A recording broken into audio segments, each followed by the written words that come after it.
David or David? David, I guess. The David team.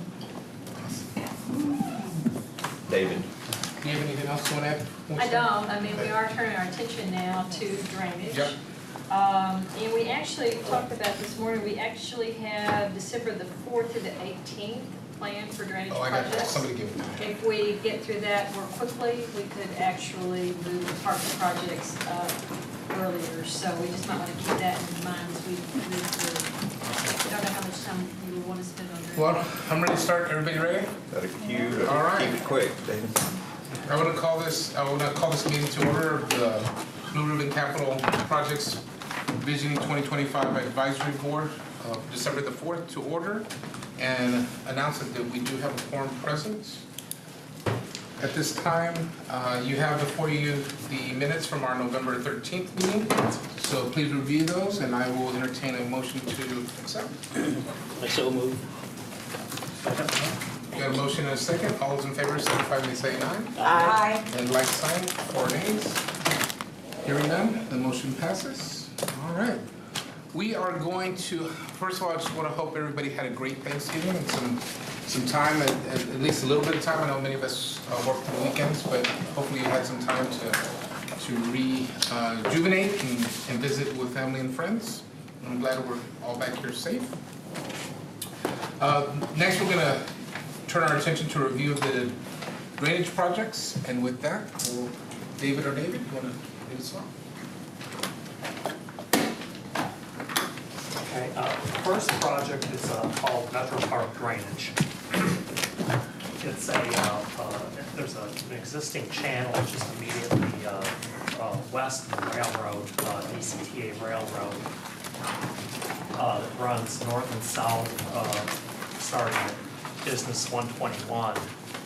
And this project actually ends at the north property line of the DCTA maintenance yard. Historically,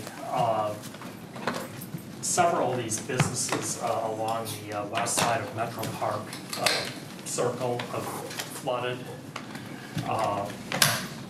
A few years ago, when the DCTA constructed their facility, they actually helped the drainage quite a bit by building a concrete channel to the south of this area. And we haven't had any flooding in this area now since the DCTA built their improvements. However, now we've had another problem crop up, kind of down toward the south end of Metro Park Circle, and I think the pictures will sort of explain. This is starting at the north end. You're looking at the culverts that come under 121. You see quite a bit of silt in those culverts. This is the same position looking south. Another thing I think we did a few years ago, David, is we constructed a small berm here on the west bank. The back of the curb is right, and we actually built a small berm there to kind of keep the water. And this was before the DCTA improvements. This water used to roll into the street, and then it would roll into these businesses down here because this section of the channel doesn't have enough capacity. So that helped a little bit building that berm. But here was the problem, the new problem David mentioned that's come up. Yeah, what happened was now with the DCTA improvements, it sort of speeded the water up, and so now at the very south end we've got quite an erosion problem. As a matter of fact, that's probably me standing up there in the talking to the property owner. There's that new DCTA improvement that we've been talking about. The main reason this has been ranked #1 is we have a completed design. We're actually in the process of trying to obtain the necessary easements, but we don't have construction money. So, I mean, this is basically a construction-ready project. And obviously, you know, there's a possibility that if the erosion continued, it could damage that building. David, is that's private property there? What? Is that private property? Well, yeah, I mean, there was private property now, but there is actually a public drainage easement here. It just isn't wide enough. So is this is downstream of that concrete channel? It's just upstream, It's immediately upstream. upstream. This is looking, that erosion is back here, and you're looking downstream to the new improvements. Okay. So how, David's comment were that the concrete made the water channel faster, so faster away, not to it. Yeah. yeah, Because So of the erosion has fast- nothing to do with what DCTA did. Well, I mean, it was sort of an unanticipated issue that occurred. I mean, because the water now travels faster downstream, it's pulling the water, it sort of pulls the water upstream along with it, and it's created higher velocities, which resulted in the erosion. Before they even did the improvement, so we had flooding issues. So Bob, did you have a question? yeah, is the improvements are going to be more of a concrete waterway or Yes, as a matter concrete? of fact,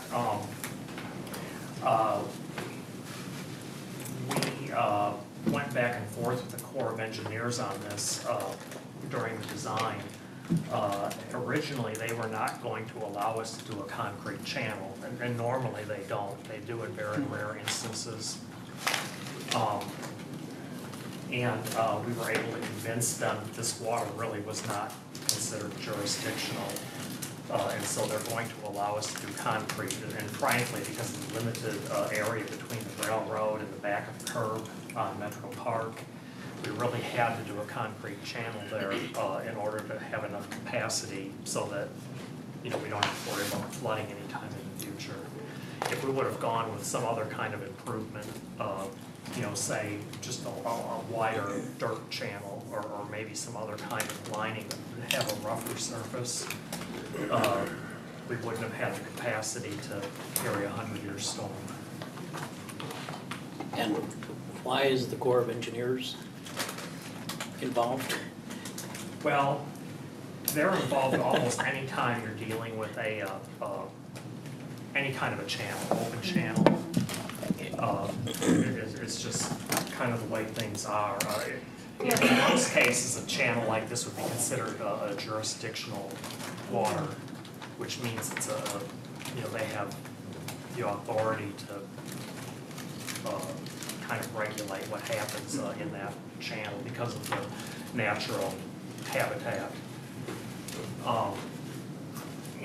Like I said, through a series of meetings and negotiations, I think we convinced them that this was really just a man-made channel that was created back when the railroad was built. And, it's never really been a natural channel. Obviously, from this point down through the DCTA, it's already concrete anyway, so we're not really harming any natural habitats. How deep is that water in the channel? during a storm, 3 to 10 feet. Oh, wow. Normally, little to none. Oh, Just okay. whatever sprinkler system comes through. So. Oh, okay.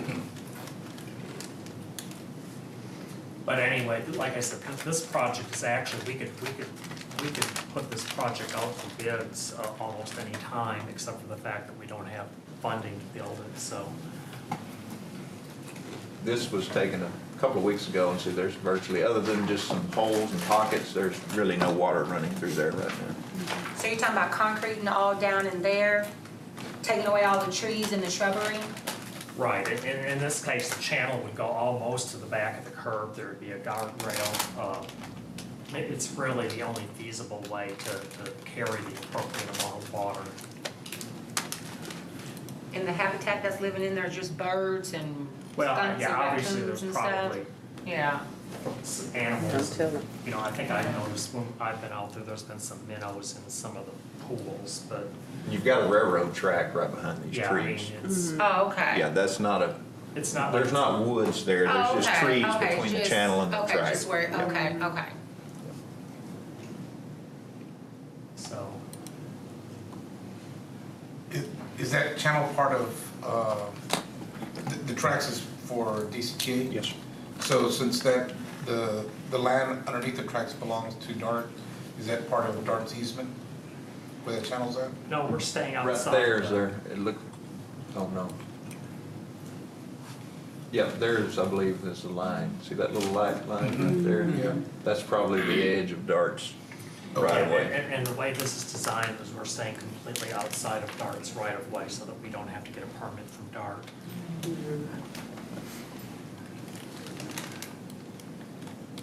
Water Oaks Ready Estates. for Water Oak?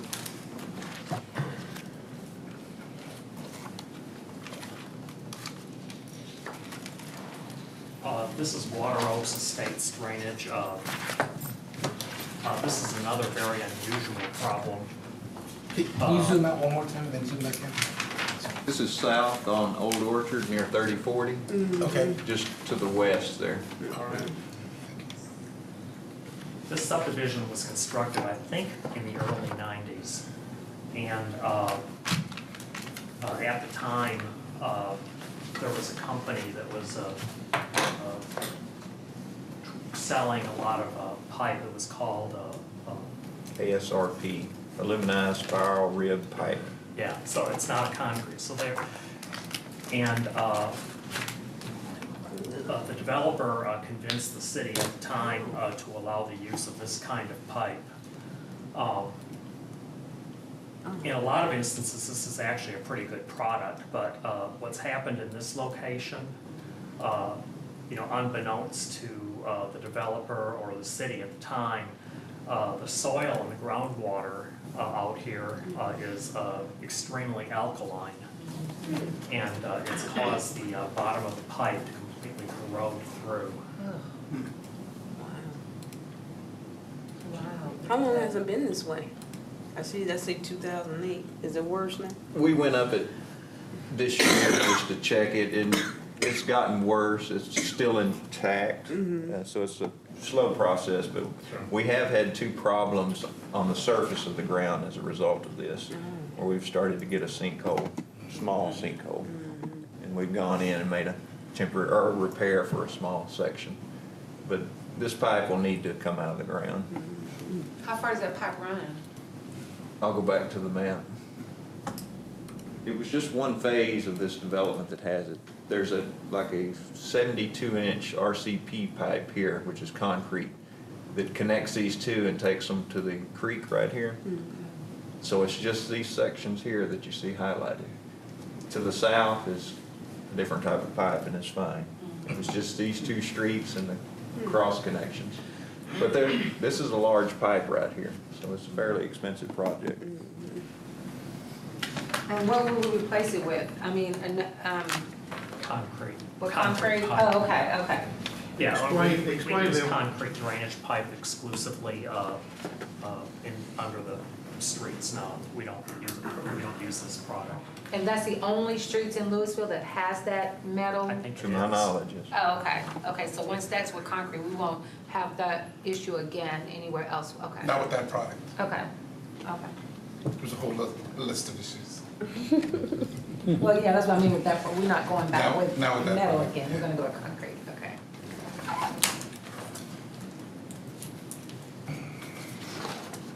Bennett Lane culvert improvements. This is actually an area when we get a hard rain, Bennett Lane floods, the water comes over the top of the road. I'm not aware of any building flooding, but the street does flood. This is from Bennett Lane looking to the north. This is kind of the channel. It's not, the channels aren't well defined down here. It's kind of a wetland look, if you will.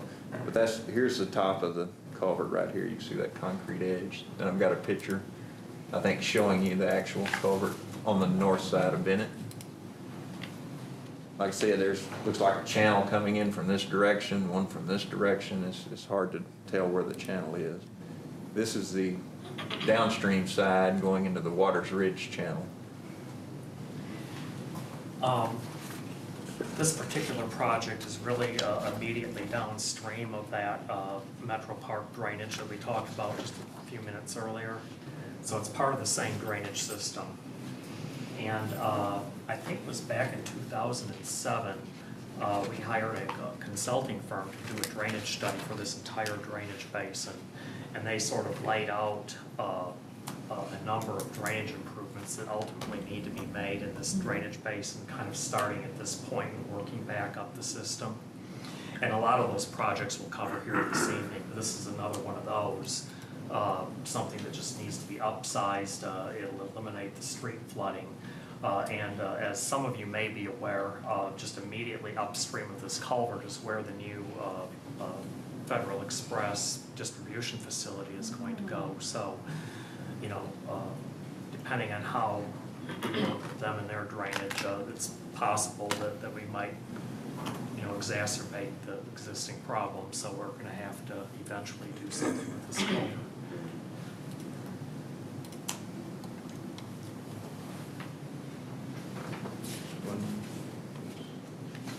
That same channel south of the DCTA.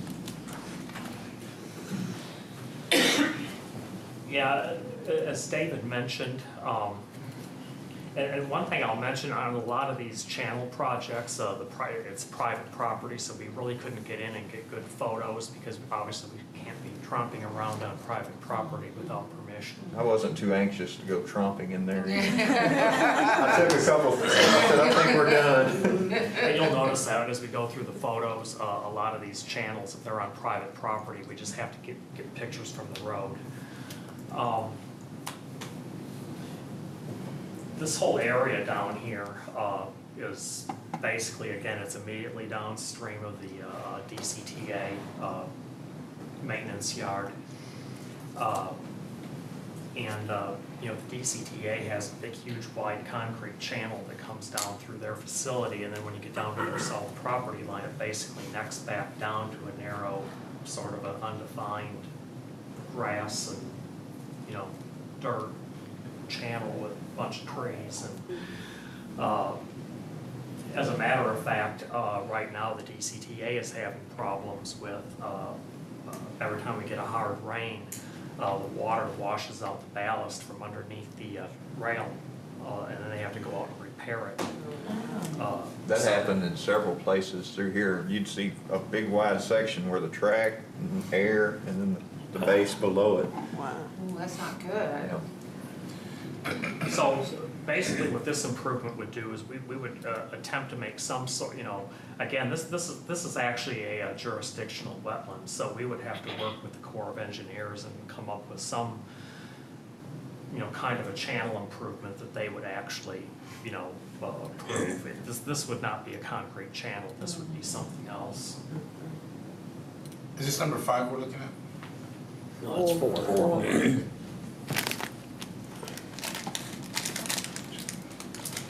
And again, it's adjacent to that proposed FedEx facility.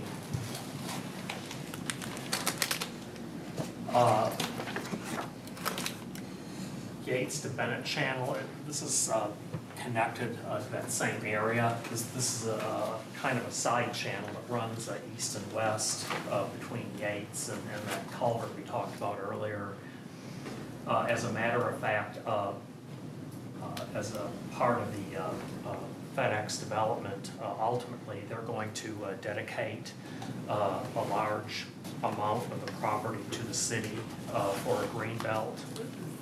And so, you know, we're going to want to eventually get in and clean this up and you know, make it where, well, and actually put a trail in this area. So, you know, we want to just clean it up and correct any erosion problems that might exist. And Sorry, I don't have a good picture. This is Yates Drive, and there's a culvert here that comes under, and this is the start of that channel here, and there's a handrail over it. And as you can see over that handrail, it's just an overgrown mess. And again, this is private property, so we really couldn't get down there to get better photos, but it looks like this pretty much all the way down. And like I said, you know, in the near future, most of this is going to be city property. So, you know, we're going to want to clean it up and eventually build a trail, you know, in that green belt.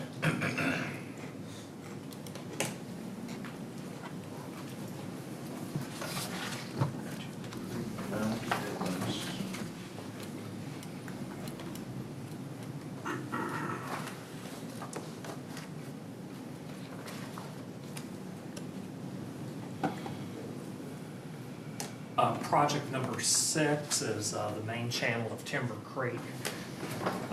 Some of you may be aware that just recently the city completed some improvements behind the homes on Regency Drive. We had one home that was actually in danger of literally sliding into the creek. And then a couple of other homes that were close, you know, that had that possibility. We were able to convince the homeowners to dedicate an easement to the city free of cost. And we agreed that if they did that, that we would fund and construct these improvements.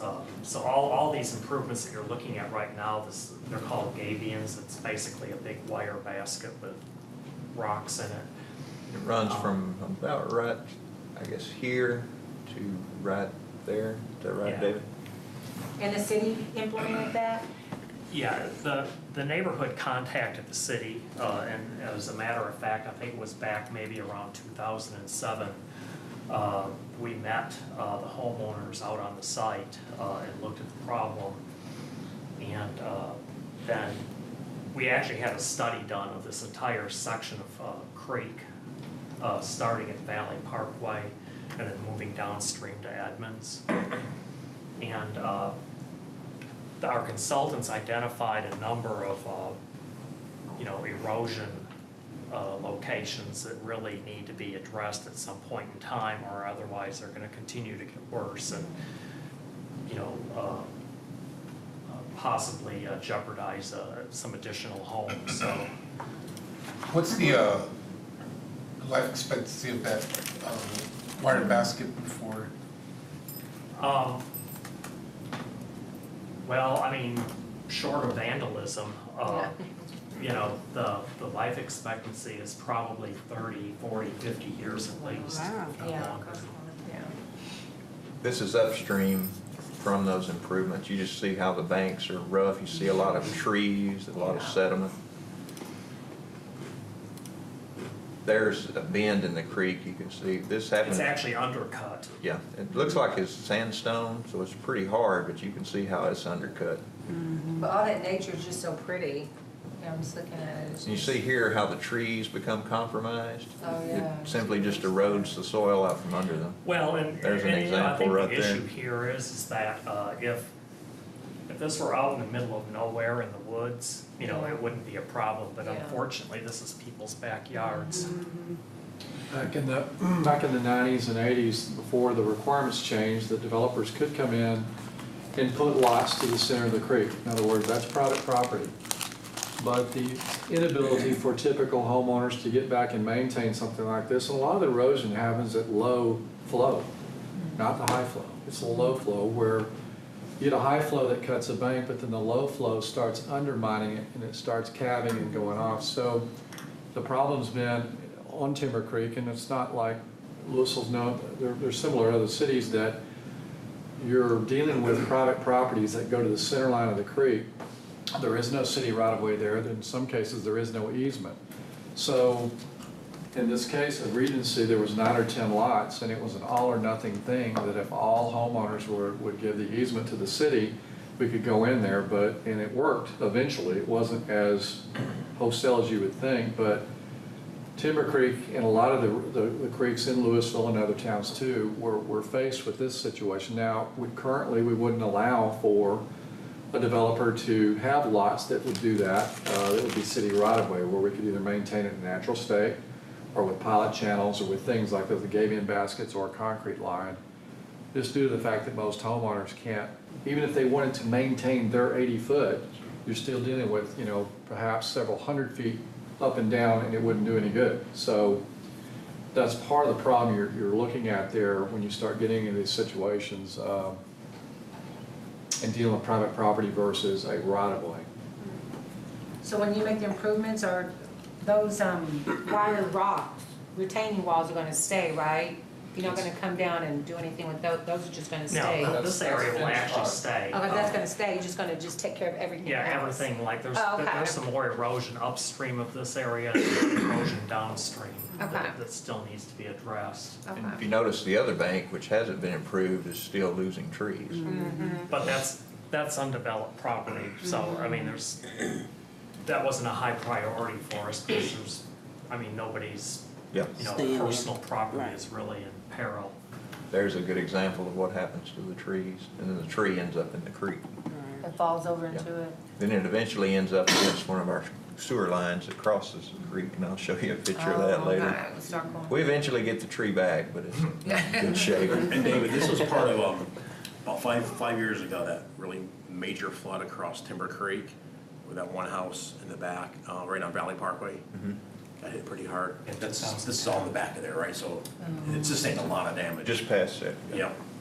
This is actually the end of this segment down at Edmonds. As you can see, we've got a water line here and a sewer line here.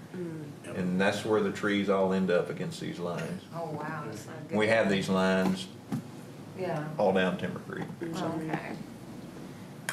And that's going, Timber That's- Creek, that's going south on, This is Edmonds Lane, Edmonds underneath the bridge, Lane. looking west.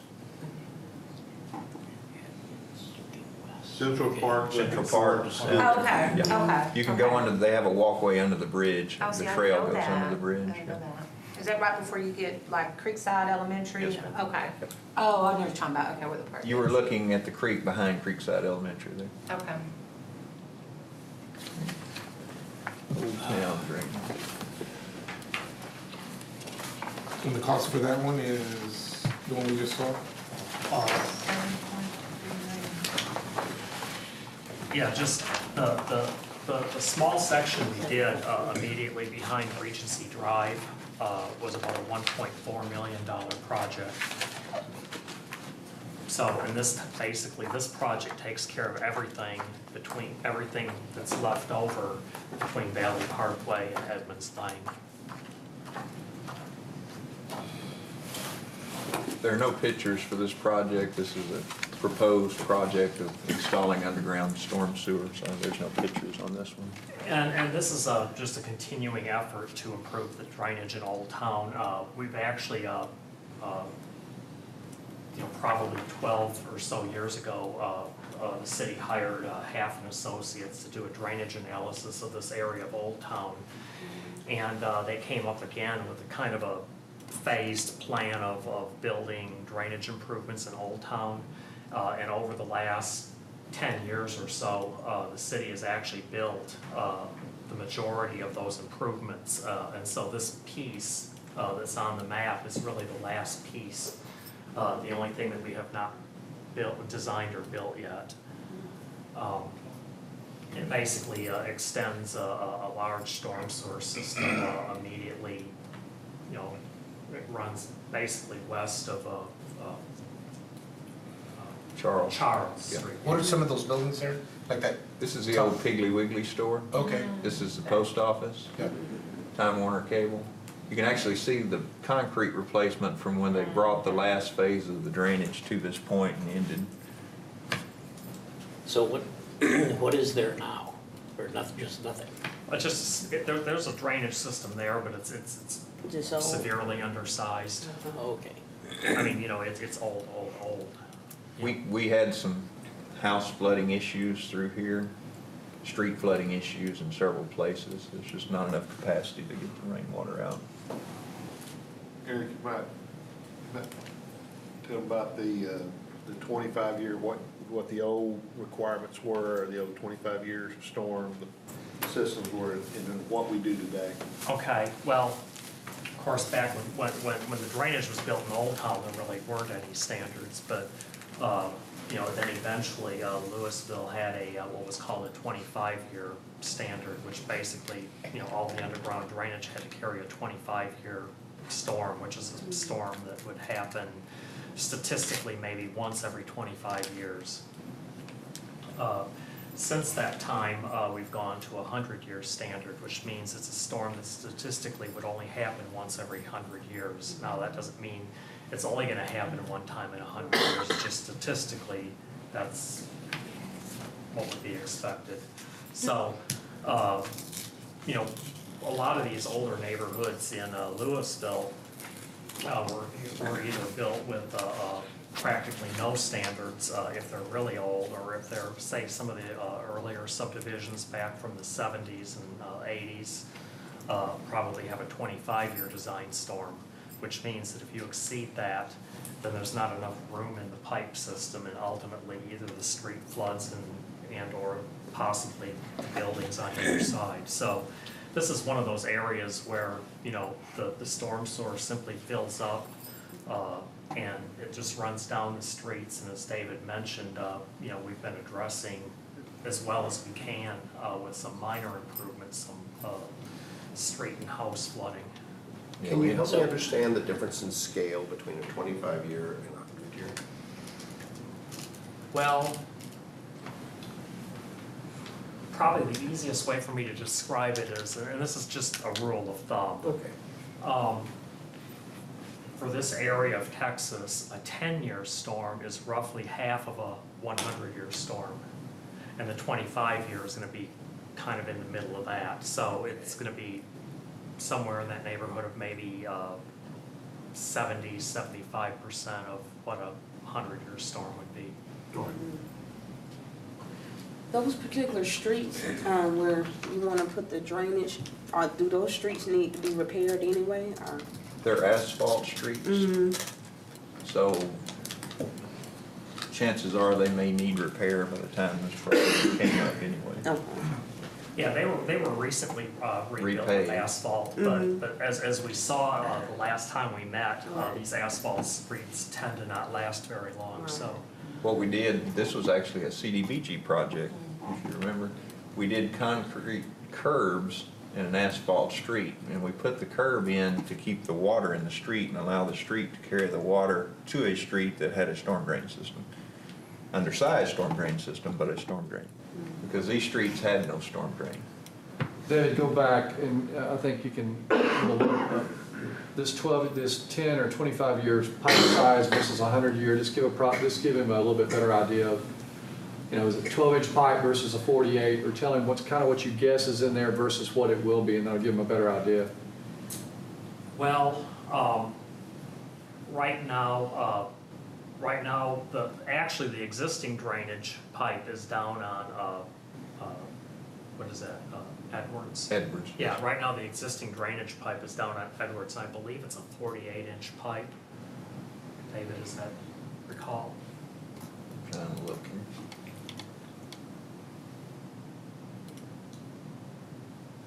Fifty-four. Okay, so you've got a 54-inch pipe, which is what, 4.5 feet tall. The proposed improvements is actually somewhere in the neighborhood of like a 5-by-7 foot box culvert. So there's quite a difference between what's there and what's really needs to be there. Of course, as you go further up the system, the pipe gets smaller and smaller.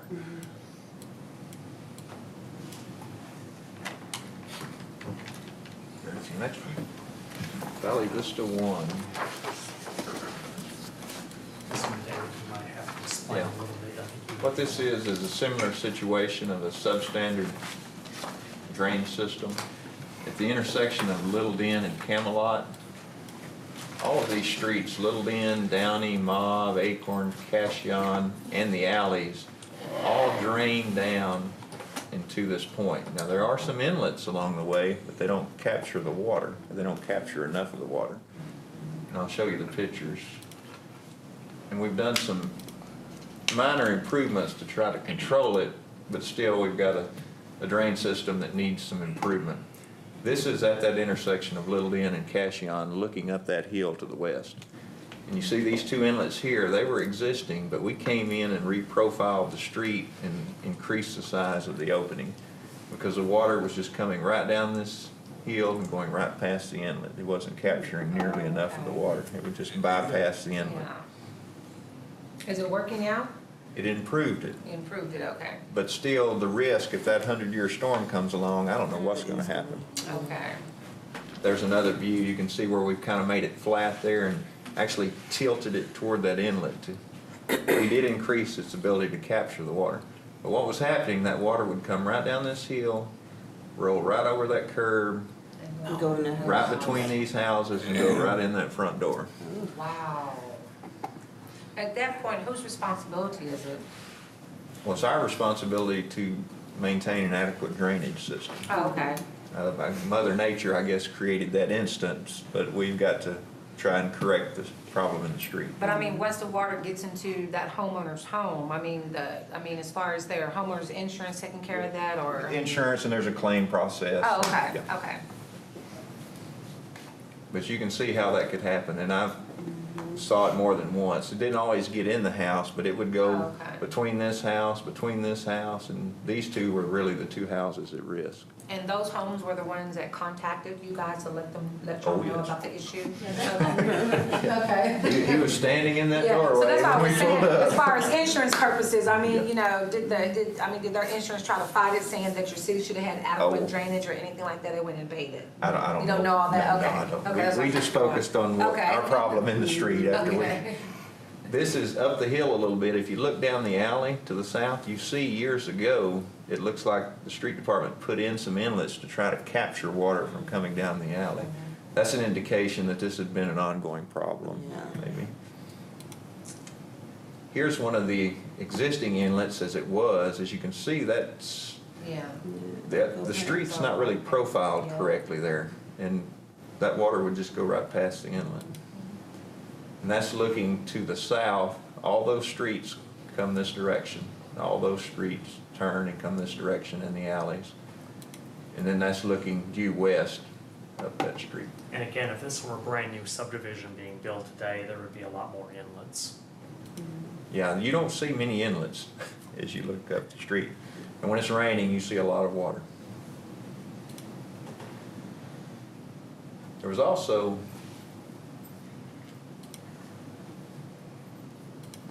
other little side issues due to the lack of inlets. You know, we had a situation here, the same thing with this alley would come out and we'd get flooding across the edge of the property. So I think when they look at that, they'll look at this entire subdivision as it was developed and try to correct all those issues.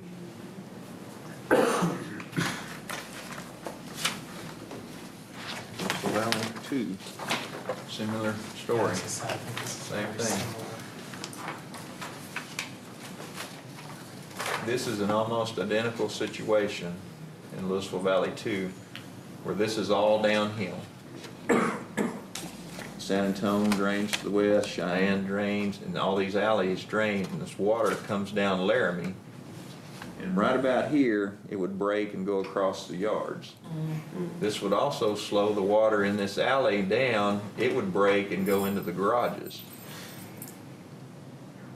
Now, we have made some minor improvements to control it because it got to where it was happening every time we had a heavy rain. This is on Laramie looking uphill. This water would come down the hill. It wouldn't even hit this inlet because it was just swinging around the corner. It would miss that inlet right there. You see the manhole.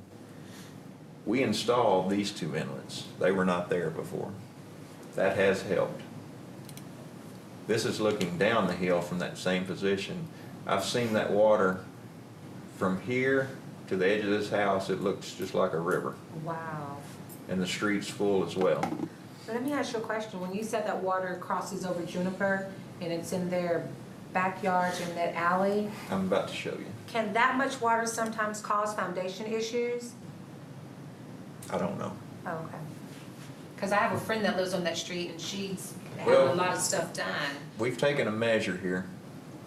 We've actually constructed curbs at the houses that were being affected to keep that water from going over into their yard or into their garage.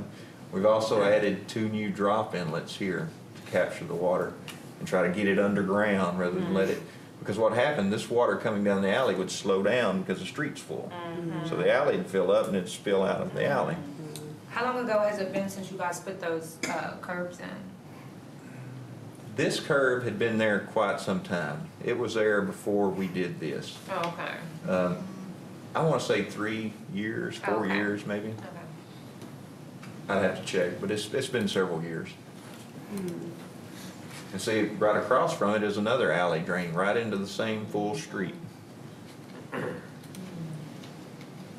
that's looking back uphill from that, where the water would actually break out of the street onto the private property.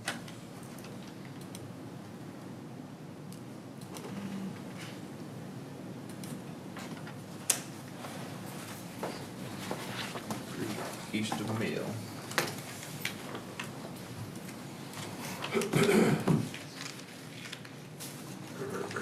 This kind of takes us back to that drainage study that I spoke about earlier, that all this water in this channel that's shown on the map eventually ends up down in this Metro Park drainage, and it goes through the DCTA maintenance yard and then under Bennett Lane. So this was all part of that study that we had done back in 2007. And this is just a situation where we've got from Mill Street to Sycamore.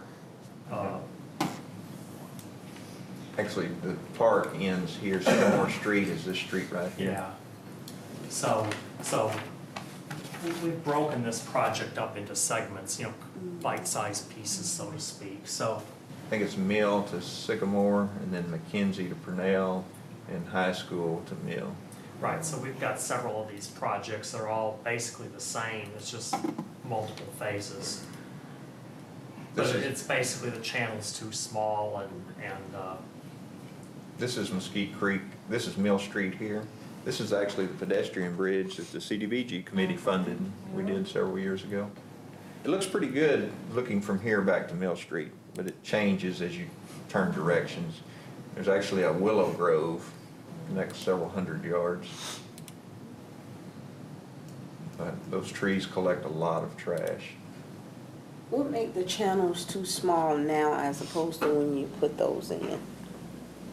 I mean, is it more rain now or more runoff now or? well, obviously, you know, as these old earthen channels age, you know, you get this debris and growth, and that, you know, stops water. Okay. But a lot of these channels have been here for decades.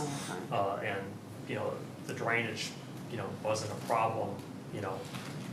You have, everything is developed now, so there's a Yeah. lot more runoff than there was. 50 years ago, this water was soaked in the ground, never Right. made it to the channel. Okay, Now it's pushed to the channel through Right. storm drain systems. okay. Yep. Yeah, so it's just a lot more water than was there years and years ago when the Right. channel was originally there. Here you see some erosion Yeah. on the Wow. bank. This is actually along the playground. Looks like a utility. There's a sewer line right there. So these are typically issues of an older city, because newer cities, they're, I mean, they're putting in the proper sizes and everything, and, you know, this is because of the age of our city, and like you said, in 1967, 8,000 something people, and we didn't have as many buildings and everything like that, so like you said, more soil for the water to absorb into. Erosion is a problem. I see that on the news from time to time. You see the helicopter view of houses on the Is it verge of newer? sliding Oh, into the okay. creek. Newer. Oh, Yeah. okay. It doesn't happen every day, but I see that in other communities as well. I think this is a shared problem. Oh, okay. Well, and we go back to the earlier conversation, you know, back, you know, prior to the late 70s, a lot of cities in Texas really didn't have very good development ordinances. So you'll find that almost any city that has neighborhoods that are more than 35, 40 years old probably have undersized drainage unless they've been upgraded. I remember one thing we talked about when we kicked off this whole project is a funding mechanism called stormwater fee. And David made an important, David in the burgundy shirt made an important point earlier that this impervious area, as the cities grow and you get additional impervious area, it results in this additional flooding. So that stormwater fee is calculated based on impervious area. And we'll bring that back to you and discuss it again, but just keep that in mind, that that is the funding mechanism that we would be recommending to you for most of these projects. The next project is the same channel, just upstream from Mill Street to High School Drive.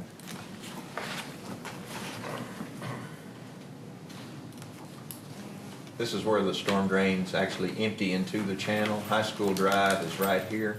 This is the old middle school, the old high school stadium, I think, years ago.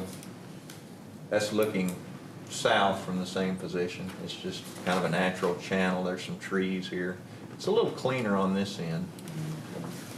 Although this is about the midway point, there is quite a bit of growth and some erosion Yeah, through there's some there. erosion there. In fact, you can see when the water really gets high, it actually erodes up at the base of the foundation of that building. Yeah. Have they complained about anything getting into their building? Not to my knowledge. Oh, okay. This is looking south. The corner down here has been covered with concrete, but it's just a short section. And then this is over at Mill Street, looking back to that same concreted corner. You can see here, there's things going on. And then turning and looking to Mill Street, there's a small section of concrete channel. Plus, there's a Manhole in the coming up middle of it. the channel. It doesn't really help anything either. Okay. Updated drainage manual. The drainage manual that we use, and I say use loosely because it's very old, so to be honest with you, we don't pay a lot of attention to it anymore. But most cities have what's called a drainage manual, and it's sort of a recipe book as to how to design drainage in the city. And, you know, to give that information to developers. And of course, we give that information to our consultants when they design drainage systems. The drainage manual we have is over 30 years old. And it was actually, you know, it was a good drainage manual at the time that it was done. Unfortunately, you know, now we're in an age where, you know, the Corps of Engineers rarely allows concrete channels anymore. We've gone to a 100-year drainage design criteria in our development regulations. A lot of things have changed since the city paid to have that drainage manual done. In addition to that, the manual is so old, I mean, there is no electronic copy. If somebody wants it, they have to buy a hard copy. We can't even email it or provide it electronically.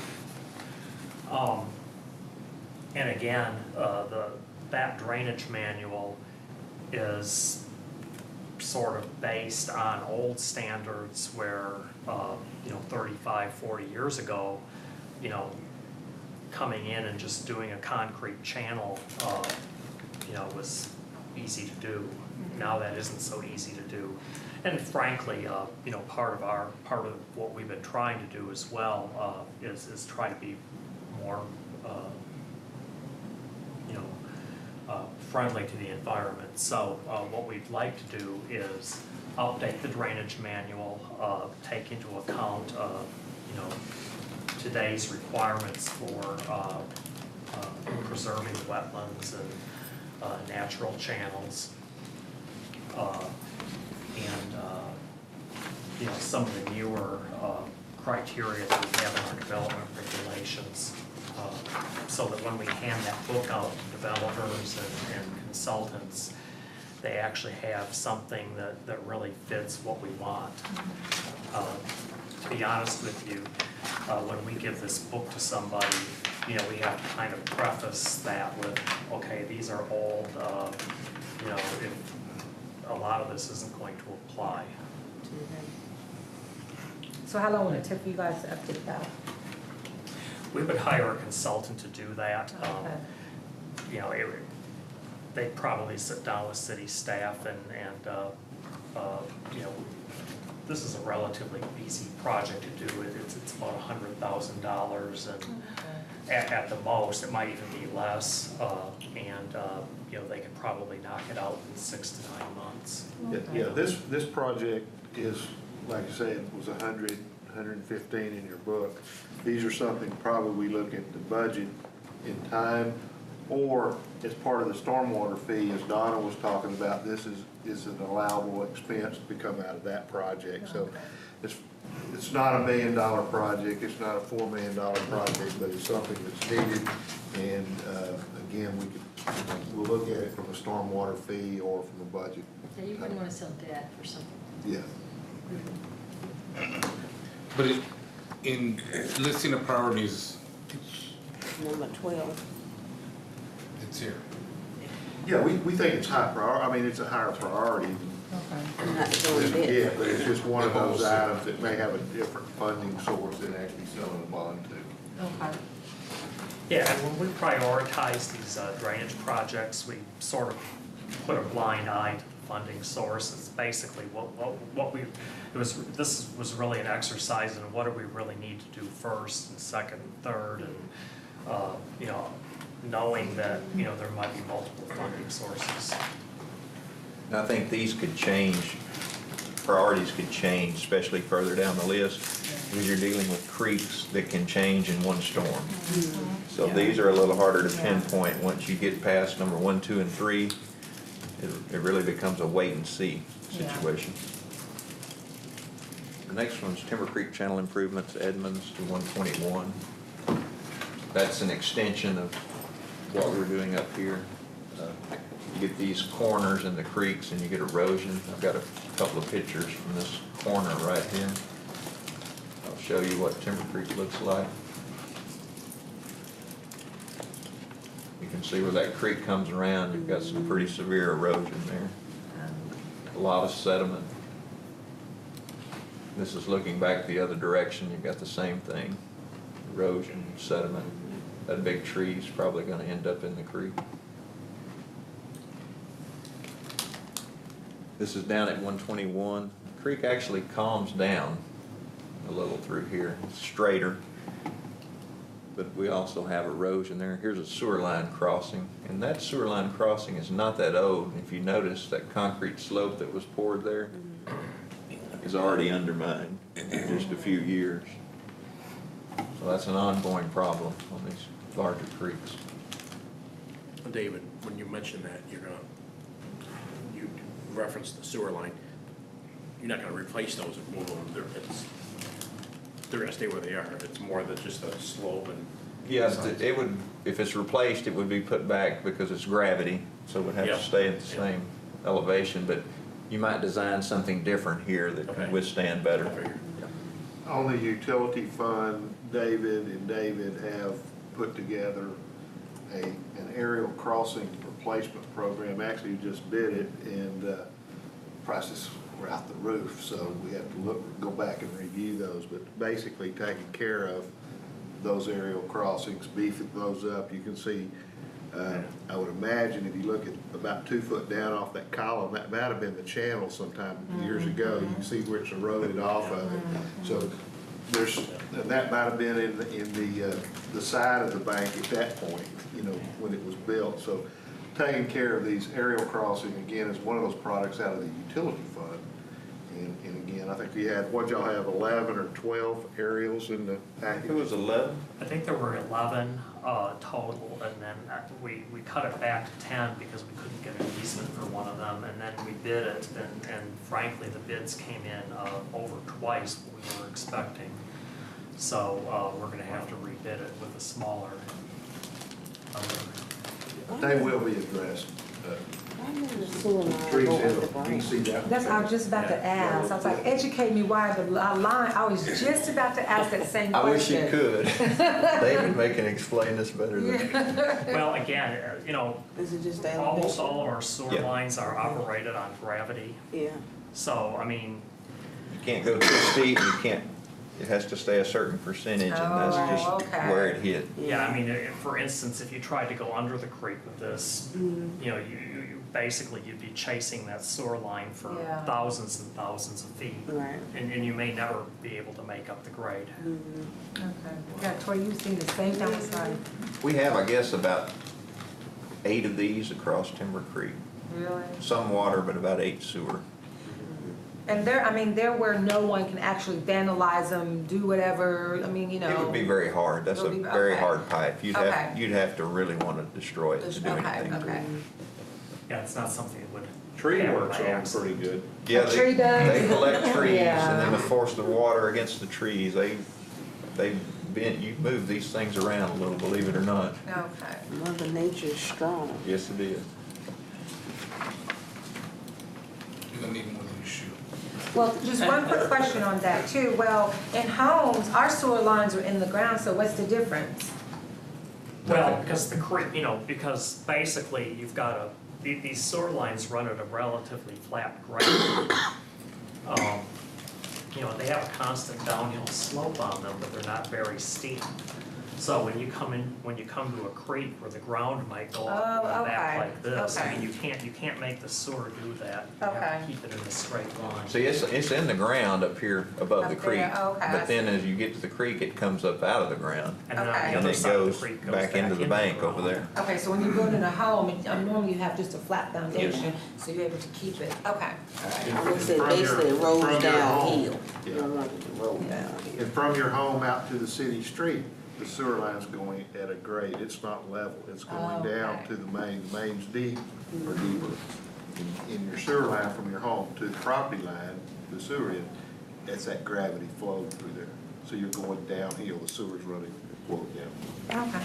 It's really mind-boggling when you think Yeah. about designing a sewer system, that all that sewer, for the most part, has to flow downhill to collection points. Yeah. And we can't let the lines get too deep. We can't work on a line Yeah, that's 25 feet deep. Yeah. You can, but it's not easy. Next one is Milestone Creek. And that's the one I think the map is great. Oh, okay, that's why I wasn't finding it. Actually marked the wrong line here. This Milestone Creek is a small creek that runs through the property right here. And then actually, it's an open channel that runs at sort of on the east side of those cul-de-sacs. It's even hard to see here. It's in this tree line right through here. And we got a couple of pictures I took from this last cul-de-sac.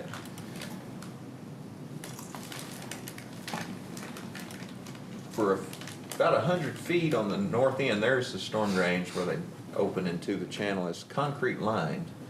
But then you turn around and immediately goes to just a natural ditch, if you will.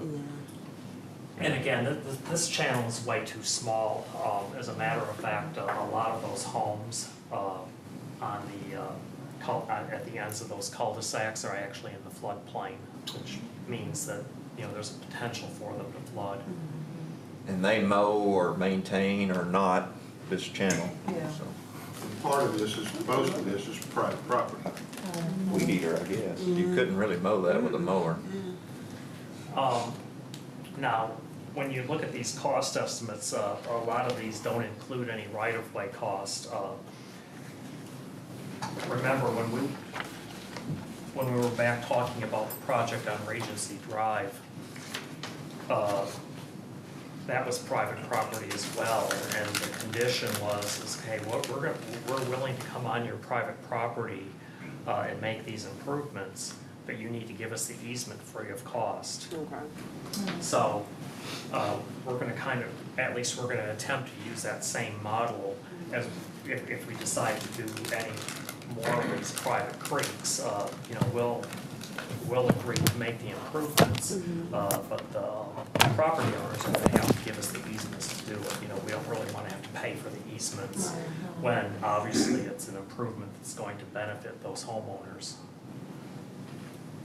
David, have you come across situations in the past where you did have to pay? Well, a lot of times we do. Okay. What makes these a little bit more unusual is the fact that a lot of these channel projects are actually on private property, which is sort of a new frontier for us. Most of the projects we do are either in existing right-of-way or we've got existing drainage right-of-way or easements. And sometimes we have to get some additional easements, but there's usually some public property involved in it. A lot of these projects don't have any public property whatsoever. They're all completely private. but they're still creating a problem for these homeowners and business owners that have no way of maintaining it. So Generally, we ask for 100% of those people to debt, just like on Regency. We had one guy that kind of held out for a while, so that's why it was delayed. And kind of revert that a little bit, on the street project, I think we made mention to you early on that there was a project where we needed some right-of-way, and we had 2 or 3 customers or residents that said, no, we don't want to give that, so that money was taken and put somewhere else. I mean, we can't do a piece of it and make it functional. Same way on the drainage side, you need it to be a functional product and engineering system. Okay. So, in other words, all these estimates, you did not include any But costs? you'll notice when you go look, if you go through the detail sheets, a lot of these drainage projects do not include any money for right-of-way.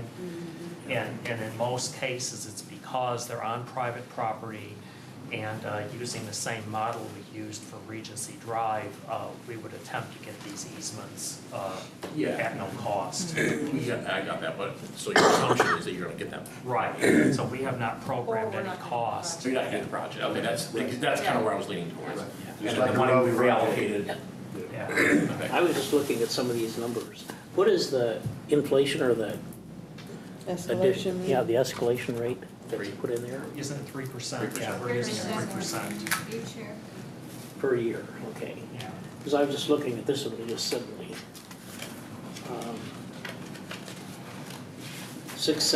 675,000 plus 90,000, and the total is $1,025,000. So that seems, You don't have and most of them through here, I started looking at them, it looked sort of, the total looks a little bit the inflated. higher than, But it's your 3% But it's on top 3%. of the previous year, which could already have that 3% from the previous year. yeah, okay. 3% is cumulative. 10 years. 10 years. Oh, 10, okay, yeah. 3% each year. So it's, this is, the total assumes that all of these would be done, would take 10 years to complete, okay. And the number didn't, Where we going? Well, somewhere pizza. Farm. Mine were busy. what did I do? Tainted. What are you wearing?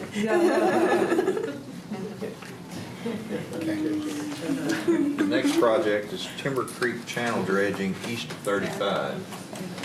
Timber Creek crosses I-35 here just north of 3040. And it goes under Waters Ridge Drive and under Hebron Parkway and into a large open channel. And over the years, this channel. Over the years, this channel, because it's down at the lower end of the creek, and the water moved. As you go down, again, kind of a rule of thumb, as you get further down the channel, the slope on your creeks tend to get a little flatter. And this is way down at the lower end of Timber Creek, not terribly far from where it empties into the Trinity River. So we're down at the very low end of Timber Creek. It's got a very flat slope on it, which means, of course, the water runs a lot slower. Although it's a lot of water, it just runs slower. And when you have slow-moving water, that sediment drops out, and of course, you see all the siltation. Like it's built a little island right there.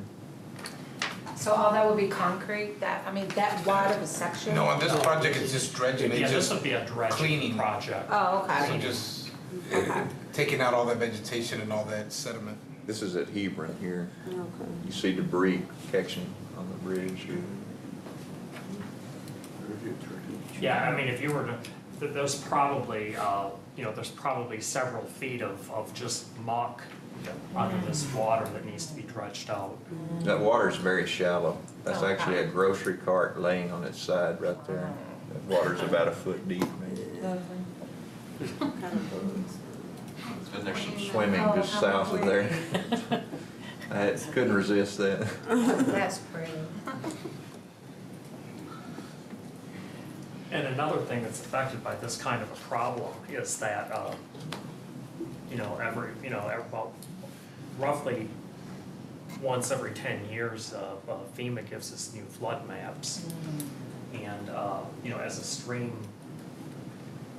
you know, does this, it silts in, and obviously when it silts in, then you start getting growth. The capacity becomes less, and the floodplains tend to get wider and wider. So, you know, if we don't address this at some point, the floodplain would eventually become so wide that it would, you know, affect the buildings on either side, Yeah. so. David, can you zoom out? A little bit more.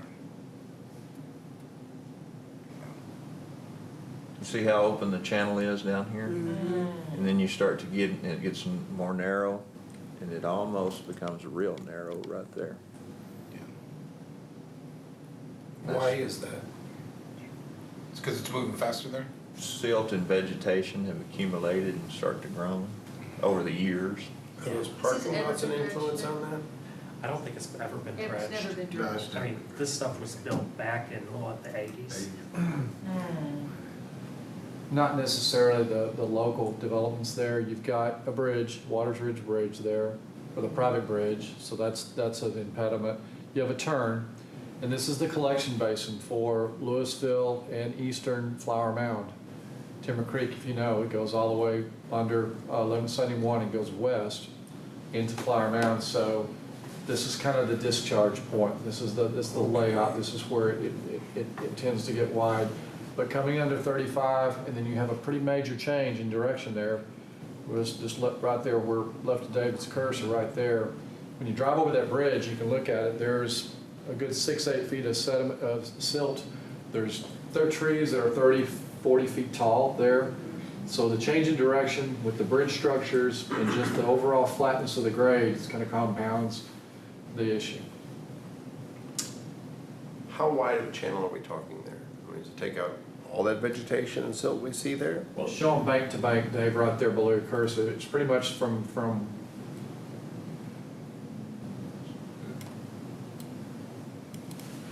if you come behind these stores, it starts down fast, so 217 feet there. yeah, it's basically here to here, and it gets even, if you come behind Toys R Us and all that same thing, come right behind in the back alley, this drops off pretty fast, and again, it stays low until you come up to about right in here. It's still a slope where they mow it.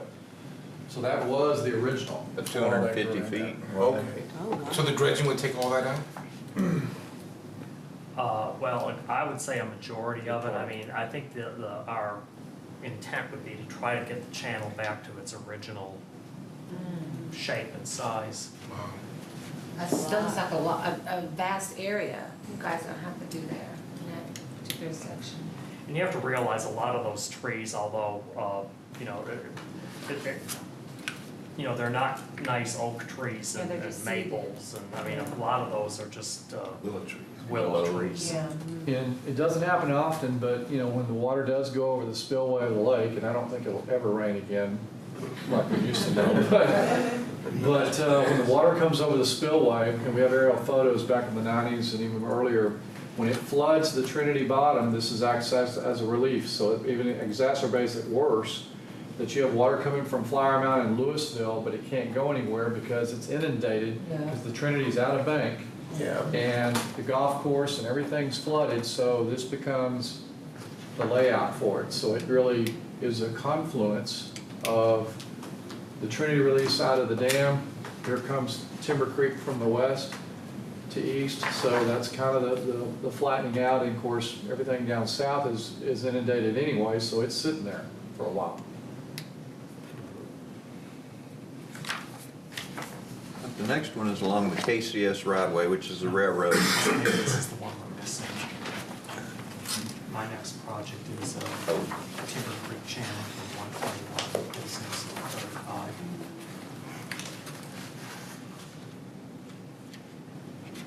Oh, you're right, I'm sorry. Oh, okay, I thought maybe No, that was. you're right, I got ahead in one.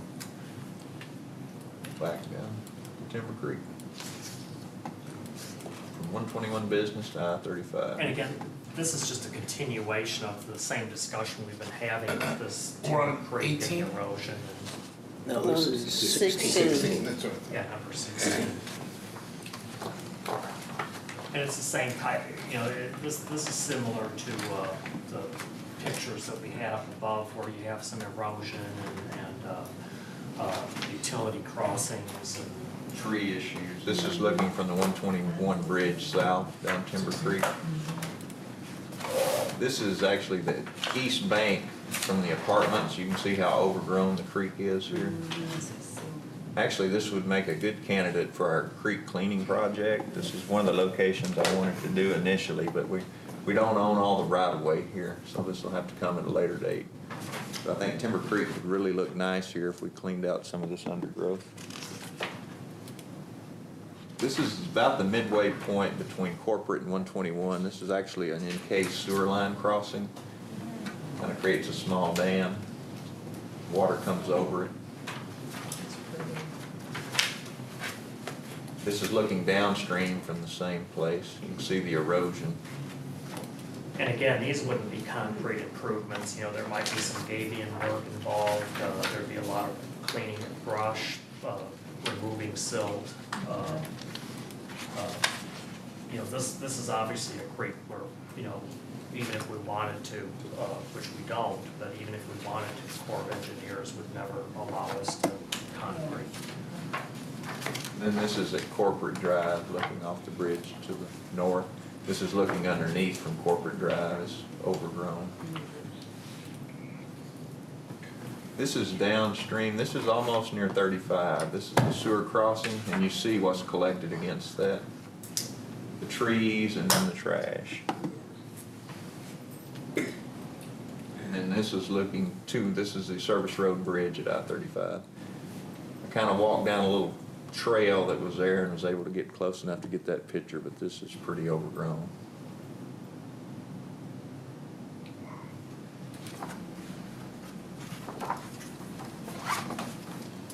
Okay, now we're at the KCS.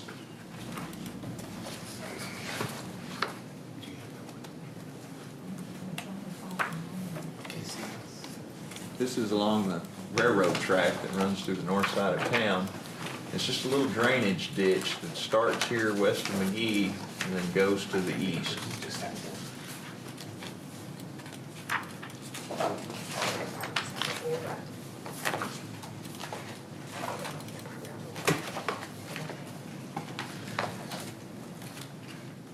This is from McGee looking west. This is the railroad's got a little construction yard built here. Looks like it's eroding their fence away.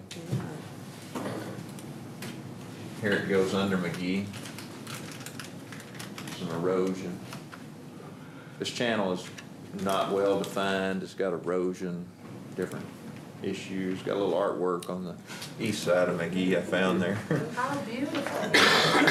We get a fair share of that. And those culverts are probably undersized, I would imagine. Then this is the channel as it meanders along the railroad all the way across I-35. There's never really been any improvements I know of other than at the street crossings.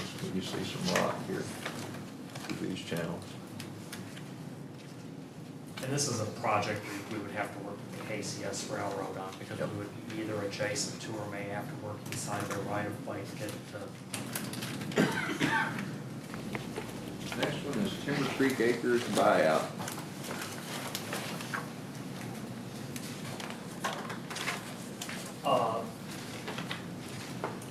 Again, if you recall the flooding we had in September of 2010, almost all of these homes along the south side of Timber Creek flooded. And there are federal grants that are available to buy out these types of properties. For the most part, they've got a 20% match required from the local entity. So the money that you'll see in the detail sheet is strictly the 20% match to buy these properties.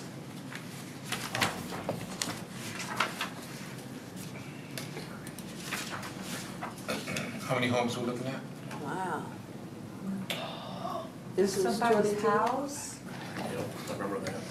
I think There's my somewhere in the neighborhood of about God. 10 properties. I don't believe there's that many, we'll go back and look at the aerial when we're done. think there's It's four. either 7 or 8, 10. There's 4 or 5 that have looked like this on the turn. Wow. Question is, how does this happen? Well, Beautiful property. Look at that. These were actually annexed into the city. these houses were annexed in, and actually a couple of them did get variances to build in the floodplain.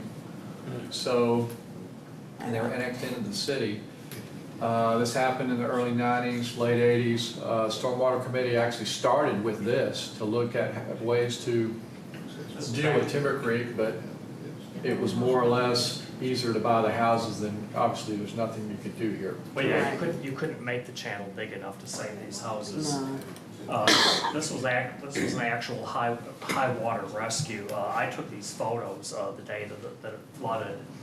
And what happened was a lady that lived in one of these houses, I guess got a call at work that her house was flooding, and she ran home because she had pets in her house. And she got inside the house to save her pets and then couldn't get back out. So our fire department actually had to send their people out there to do a high water rescue. And this was in 2010? Yes. Yeah. We had a worse, They don't live in Steve, those what was the homes worst anymore. event? 90? That home is still standing. In It's 81, occupied. it was a bad, 90 and 91 was even worse than this. Because that's right on South, I mean, that's right before you get to This Little is Jackson. on Valley right here. Yeah. Wow, wow, wow. Little subdivision, League Street, Timber Creek Acres area, and those that are adjacent to the creek. There was some on the south side there, but that's pretty good. On the south side, they were completely inundated, the 4-foot condensing units on the air conditioners, plus we're into the mid-level of a 6-foot window above the ceiling line of the window. An interesting fact about this particular house is when this kind of flooding occurs, your normal homeowner's insurance does not cover it. You're required, I mean, only if you have flood insurance will this kind of damage be covered. It just so happened that people who owned this house at the time, I don't know whether they still own it, but the people who owned it at the time had recently paid off their house. The mortgage company was no longer requiring them to have flood insurance, so they didn't renew it. Oh, dang. Yeah. So, I have a question. If these people knew they were in the floodplain, and, I mean, they knew they were in the floodplain, they had to get variances to build there, why is it the city's responsibility to buy them out? It's not. So y'all are just being It's- nice it's- by doing this? It's an option. It's been an option for 30 years. When it happens, it's obviously make news. It's just like Regency Drive or any other private property I was talking about, that they buy it, but yet they don't know. So it becomes a immediate issue, it becomes a big issue, and They might not have been the original homeowners that got the variance.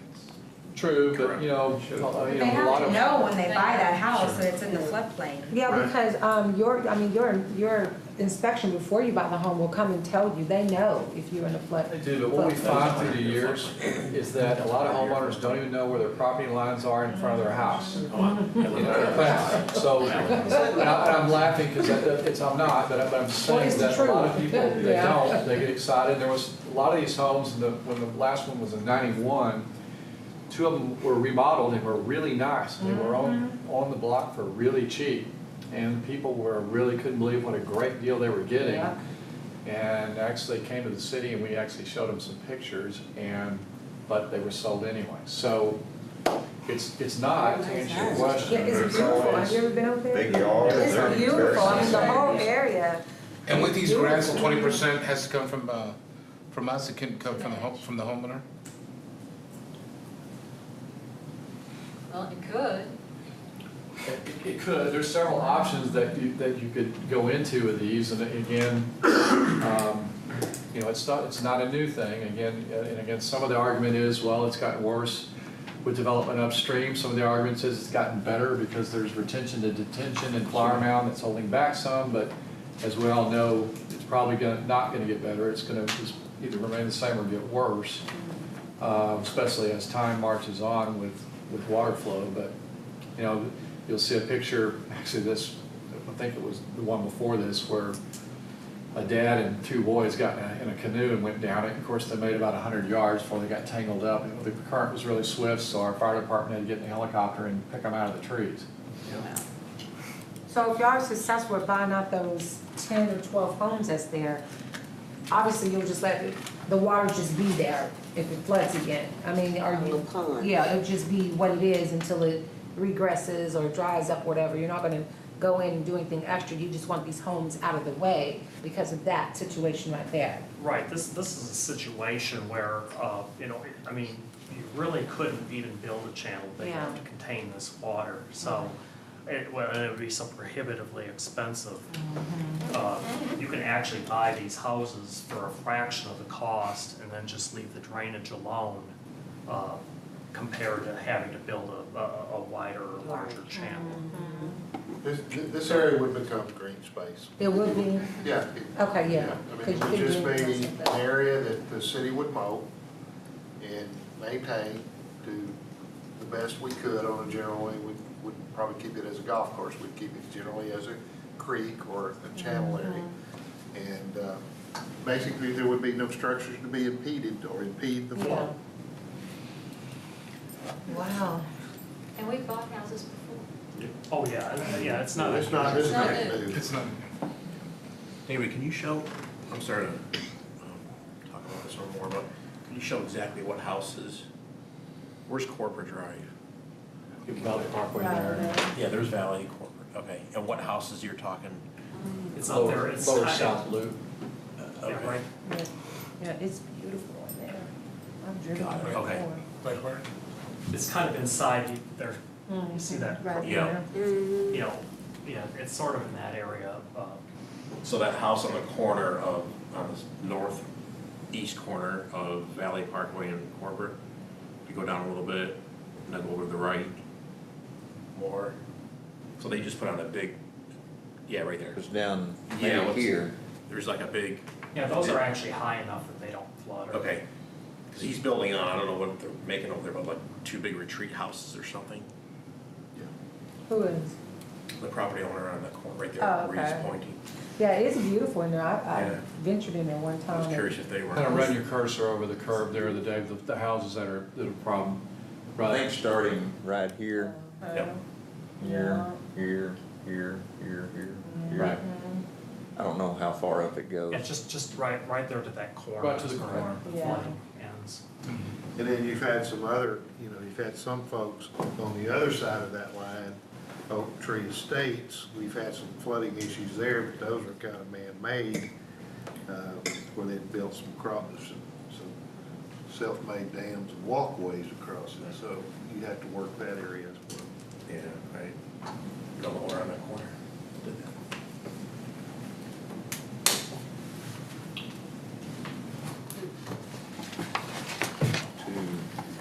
Kinsey to Purnell. This is that last segment of Mesquite Creek from McKenzie to Purnell Street. And this is private property through here. I got a few pictures from each end.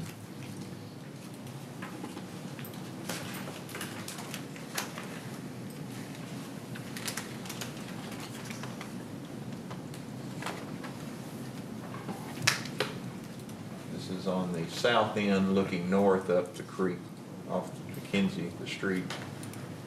There's the culverts where it crosses McKenzie. This is actually to the north end. I didn't go through the properties there. A lot of debris down here. That's looking south from that north end. This is where all that drainage goes underground, then goes east on Purnell, then turns south through that Metro Park, the first project we looked at.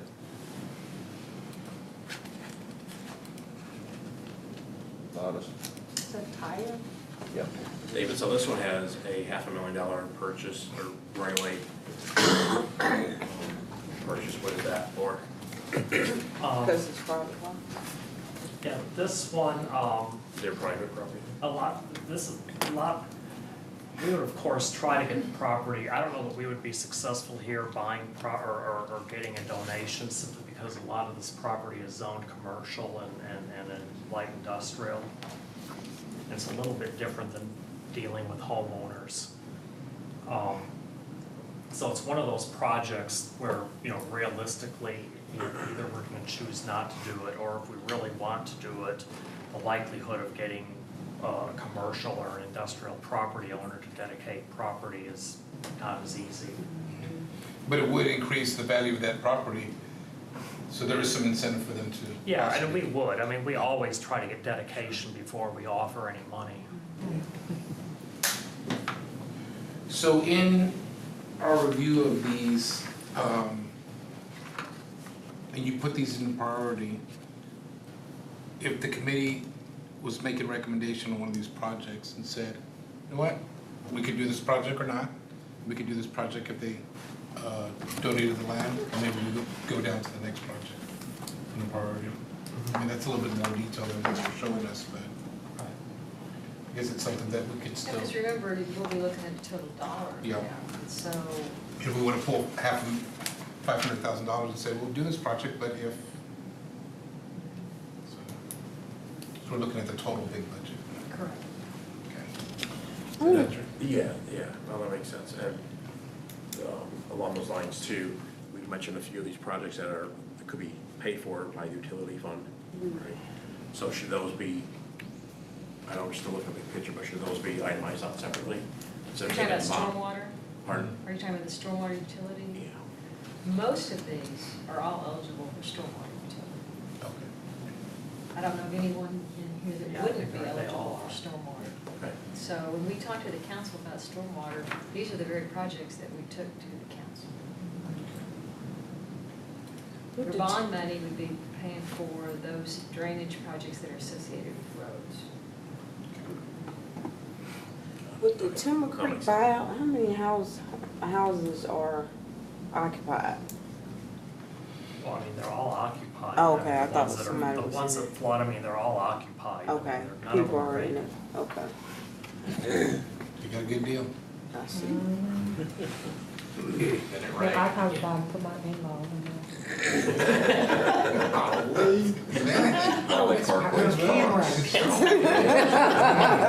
Make sure they don't watch that. We get a lump of coal. Well, we might get Gina to talk a little bit about the total dollars available through stormwater, the either cash or debt. Yeah, when we talked about stormwater earlier in the financing meeting, we talked about, you could do a combination, kind of cash and bonds or debt. If we did that, I think your cash was around 29, a little over 29 million, and your bonds were about 33.8 million. So you're really looking at that around the $30 million range for either option, but going with bonds would get you a lot more done a lot faster. You know, you could do 18 million the very first year, so that would be the difference and kind of more of what you might want to look at. Can we do a combination of? Yes, absolutely. So maybe hit the priorities with part of it and let the rest slack? Okay. Or take, at a slower pace. Yes. There you go. Slide's not a good word. No slack. This is an underground storm sewer project. I think we're on number 20. We've made some drainage improvements in the Westwood subdivision already, up here on Springwood. We've made storm sewer improvements down below in, what's the name of this subdivision? Lake. At any rate, we've improved the storm sewer on either end, and this is sort of a little piece in the middle that we just have not had an opportunity yet to upgrade and size properly. So we've got a little choke point in here that really needs to be upsized. We don't have any pictures on this. This is all proposed. The next one is Fox Creek channel improvements. And that's gonna be on Fox Creek from Bel Air south to Timber Creek. Actually, I guess there's a trail along it and then a bridge crosses, pedestrian bridge crosses down here.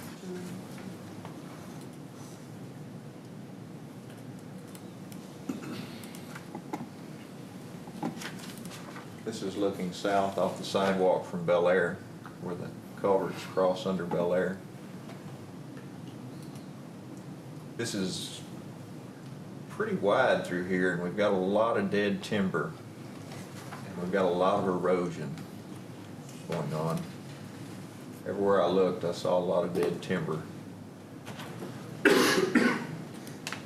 No, this is actually an area where we actually own property. Yes, yes.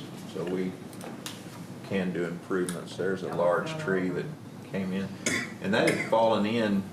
I took a picture here back during the summer for a little presentation they did to council at the budget workshop, and that tree was not in the creek at that time. It was standing. So that's happened in the last 2 months. This is a perfect example of extending the grain. You go and clean this up and you've got truly. A green belt. Space, yeah, green belt. You can see the undermining here on the bank and all the tree roots. And this project is just to clean up the sediment and Yeah. but not to do any improvements to the banks. You may have to do something with the bank, but like David said, you wouldn't do a concrete line channel. Yeah, you might, like an area like this, you might have to go in and do some gabion work, in these bends. In Gabion, is those rock-filled bins. Right. Yeah, those are nice. And this is, And what's nice about those gabions, the ones we saw in the pictures earlier are relatively new. But if you leave those gabions alone, sometimes you actually get some plant growth that starts growing up in those, and that's not necessarily harmful as long as it's controlled.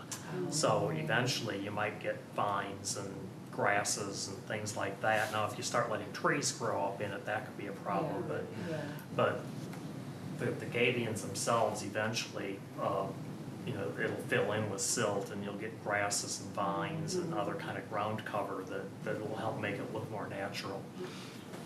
this is south of the pedestrian bridge. This is, I believe, a 27-inch water line that was not originally exposed. It was under the creek.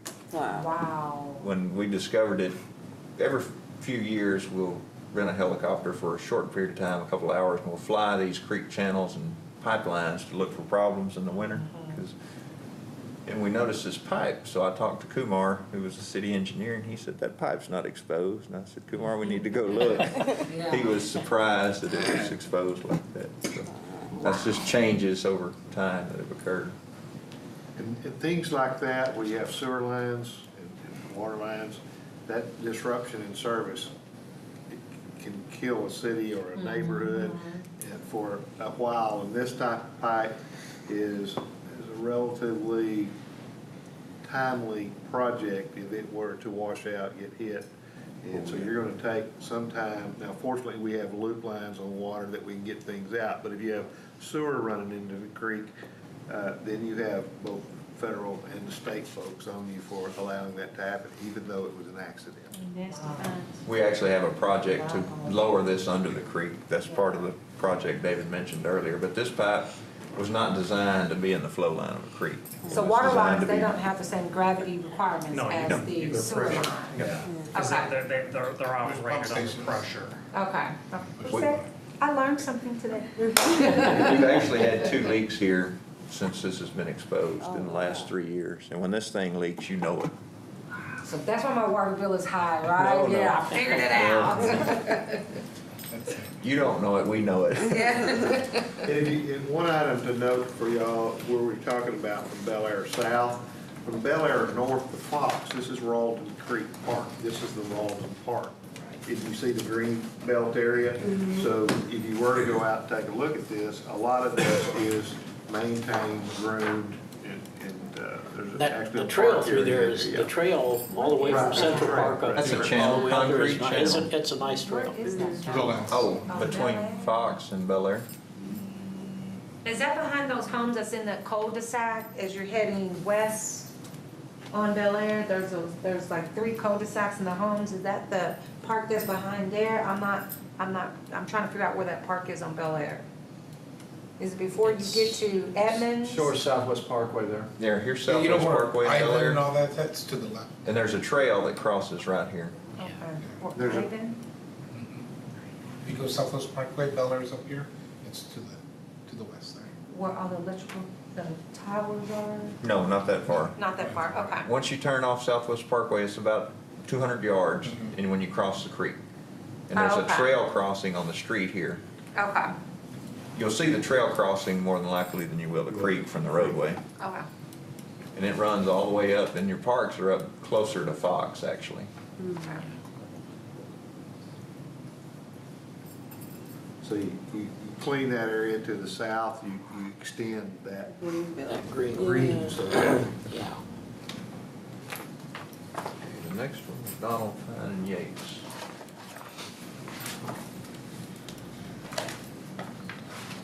The next one is just ditching and culverts on 3 asphalt streets, Pine, McDonald, and Yates. Yeah, this is a little bit different type of project. You know, we've got some old rural style streets that have, you know, roadside ditches that, you know, need a little bit of work on them. See how these culverts are silted up? And you've got about maybe a half of the culvert available if Yeah. that. Would you need to put curbs on the street or no? Not necessarily. Okay. No. You'd recut the ditch lines to drain, and then you may have to raise or lower, upsize some culverts.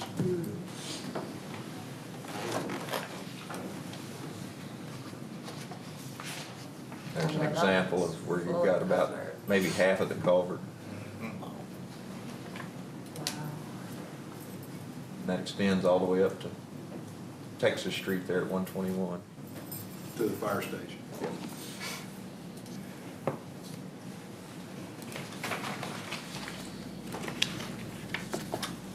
Next one, Highland Phase 2. Yeah, this is just a small, little open section of creek that runs between 2 storm drain systems. If I'm not mistaken, there's no right-of-way, but the fences are back off the channel on each side, so nobody maintains the channel, and we can't get in there hardly. Again, this is another one of those private property homeowner issues.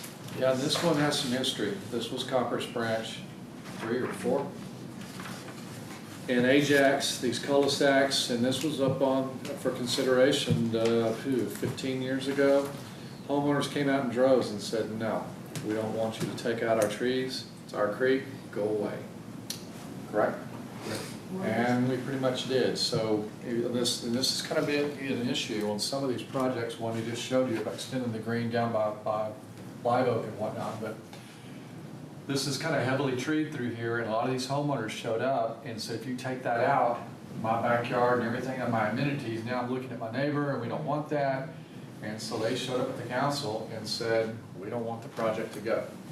That's correct. That's correct. And just north of that area where that creek came in, we did purchase 2 homes for, basically what you saw down in Here, right on there. Timber Creek, on Purgatory, you had water going through the front, and they'd open the front door, and the water would run out into the front door and out the back door, and we had 2 homes in that general area that we had to purchase. This is Brazos. Right. This is Aspen, and that's Purgatory. Purgatory.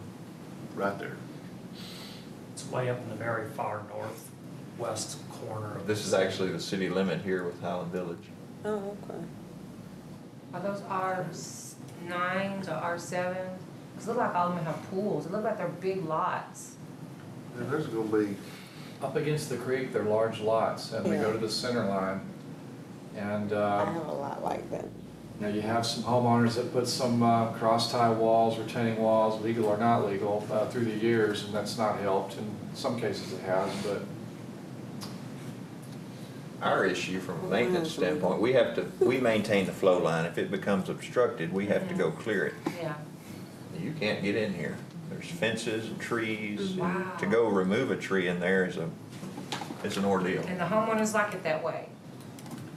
Well, it gives you the ones privacy. that owned it at the time did. When a tree falls, they don't like Yeah. that particular tree Yeah. anymore. They want it removed. So when they have you go in to remove it, now you have access to it, and so if you see things that they've done, like putting ties and stuff, can you find them at that time, or They have to get a permit, and again, a lot of them what are if old. if they didn't get one? if they did get a permit, they either get one or they take it out. But, you know, again, to see it from a public way, it almost has to be a neighbor complaining. And we had one off of Ajax on the west side that went beyond their property line, and they built a cross-tie retaining wall out in nearly to the flow line, and then put their fence on top of it. So the neighbors called, and we worked in through their properties, and we worked it out, but otherwise, no, there's no plain view there or public view to be able to see those types of things. You know, I've worked here about 10 years, and I would say over the last 10 years, I've probably had a half a dozen of these homeowners, mainly on the west side of this channel, call and complain that they have some older railroad tie retaining walls that are buckling and starting to collapse. And I guess, you know, they probably didn't own the homes back when this issue came up previously. And so they basically called the city from time to time and wanted to know, well, when is the city gonna come out and fix this retaining wall? And of course, then we're in the business of telling them, well, I'm sorry, but that's not the city's retaining wall. Yeah. You know, we Wow. can't fix it. But do they not have an obligation to keep this free and clear? I mean, if they own to the middle of the creek, Depends where your line is, because I have one in my yard. I have a pool, and then I have like a little grassy area, and then I have my fence that's on a retaining wall. And we had to get our survey done to see where our property line, did it go in our green space? But see, my green space is cleared out, so I can see across to my neighbor. Not like, you know, right there, but I can still see them. But we still had to see, is the property line on the fence? Is it outside the retaining wall? And even our homeowners association came in, and they were like, who owns the wall? We didn't know if we own the wall, were we supposed to maintain it? Is it the associations maintain it? Is it the city? Because we mow the grass in the Greenbelt. So it was a big back and forth who owned it. But I was like, well, I'm gonna paint my fence that's on top of the retaining wall, and then it's still not settled. Well, and the problem with this is that a lot of people don't get permits for this kind of work. You know, they basically, you know, I mean, obviously they want to save their backyards or their pools or whatever it is that's behind the retaining wall. And they'll go out there on a weekend and just start building something. The next project is the reserve of Timber Creek. Excellent.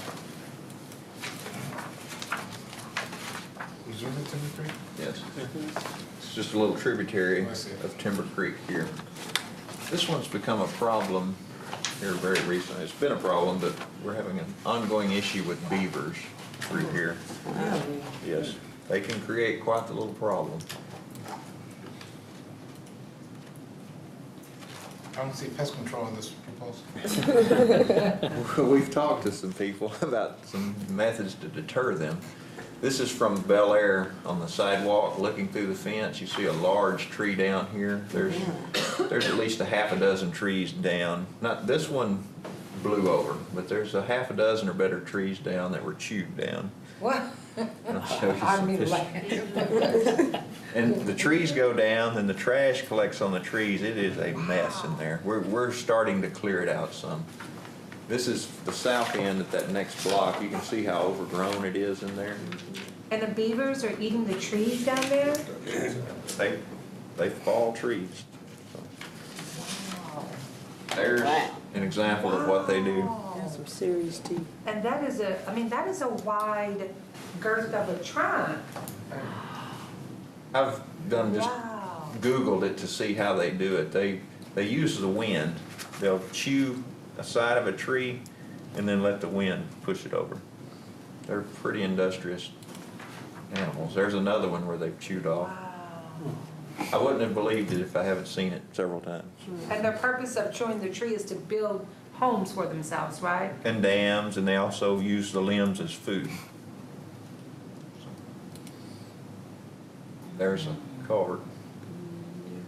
A lot of willow trees in there, and that seems to be one of their favorite staples, of soft trees. Wow, so how many you think, I mean, I don't know how many, but I noticed in looking at the houses on each side of that, if they've got trees that are out, they've got wire around the bottom of them. oh. So they're- are having an issue Evidently, with these that. beavers go out into the front yards as well, or else they wouldn't have put those wire cages around the bases of those trees. Oh, wow. Don't they need deep water to live in, the beavers, or do they need shallow water? They either build a lodge or they build under the edge of a Under. bank. Other thing. And I think, I don't know for a fact, and I'm not gonna prove it, but this box culvert here appears to be undermined. And I have a theory that maybe they're up under there, but I'm not gonna find out, so. Wow, This is further down, see we've got some erosion. yeah. And this, the channel kind of opens up down here. This almost looks like a man-made channel at this point. I think the old channel was over here, and this thing might have been created, I don't really know. What's that black? Oh, yeah. That's to carry what water gets in that old channel over to Oh, this. to there, Yeah. okay. Okay. And again, obviously there's some erosion. So this strip, this could be another one of those extending the green where we could kind of clean it up, leave it natural.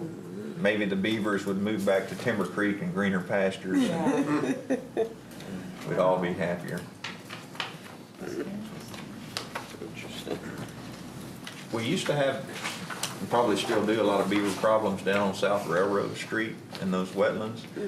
But I don't know, Steve may know differently, or Eric, of ever having them up in population areas like this. I don't remember an instance like this.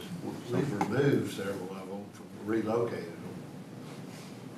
They, like you said, they've generally been on the, what I call the east side of town. Yeah. Out about closer to the river. But these beavers have moved into town. Steve goes up in the I guess the trees just taste better close to town, right? Maintain. The next one is just south of that. It actually a little creek that comes out of that storm drain system with the ASRP pipe and runs north into Timber Creek.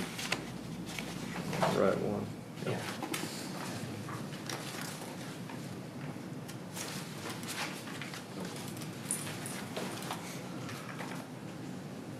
This is where that concrete pipe I talked about actually comes into the channel right here. And it's just an overgrown channel.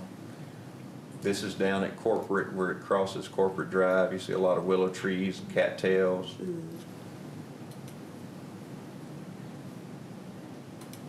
That's coming out from under Corporate Drive. And then it goes through a large piece of property here that the city may own actually. I don't know, That's pretty. but yeah, it's got a lot of rock. Is that east or west of Valley? That's west of Valley. That's on the northeast corner of Corporate and Old Orchard. Northeast corner, I think we do. I think we do. I think we do. Yeah, I thought the city owned this large piece of property here. I don't know what the future plans are for that property. I think the city owns all this property, actually. This is, I guess, a section of green belt through here. So this could be another one where you clean up the creek, make it aesthetic, make it flow a little better, yet keep it natural. Allow people to actually Enjoy it, the scenery. enjoy it, yeah. All right, the next one is Sylvan Creek. It's a little section of creek, runs from here across Bel Air and ends up in Timber Creek. The city did some major work here years ago. It was on a bond issue. We had erosion there on the northern part of this piece, and it was all or none. And people had to donate, but most of the, what it ended up, the mortgages, the banks did not want to release it until they came out and actually saw they were fixing to lose every house out there. So it took about a year, but it was on a bond sale, and I believe 98 somewhere in there, it wasn't in the 2003, I think it was 98. 98 bond sale. And it was approved, but there was a large ditch, what David's fixing to go through. It's just an extension of what that was. I'm assuming that what you were just seeing used to look like this, That- maybe minus the trees, because this is just the picture turned around In the other in the opposite direction. Okay. Oh, wow. There's Except actually, there were houses on that bank that were undermined. because the creek ran right through here. Correct. Wow. And now there's an underground storm system through here, and they've built a trail and done some landscaping on top of it. That's a nice improvement. So, Did the city do that? yes. Okay. That's nice. So this project would focus in some means on not necessarily converting the rest of this to that, but Yeah. keep preventing it. Yes, because it's pretty messy. What is that? Grocery cart. Oh, wow. We have a lot of those in drainage systems. I don't know how, but we have a lot. Yeah, Wow. Steve brings up an interesting point. A lot of times on these kind of projects, you know, the homeowners are willing to dedicate the property. But, you know, as we know, most homeowners have a mortgage, and you have to get sign off from the mortgage company as well in order to get the easements. And we ran into that problem on Regency Drive where, you know, all but one of the homeowners was more than willing to dedicate the property. But we had to arm wrestle the mortgage companies to get them to sign off on it, so that could be kind of a problem.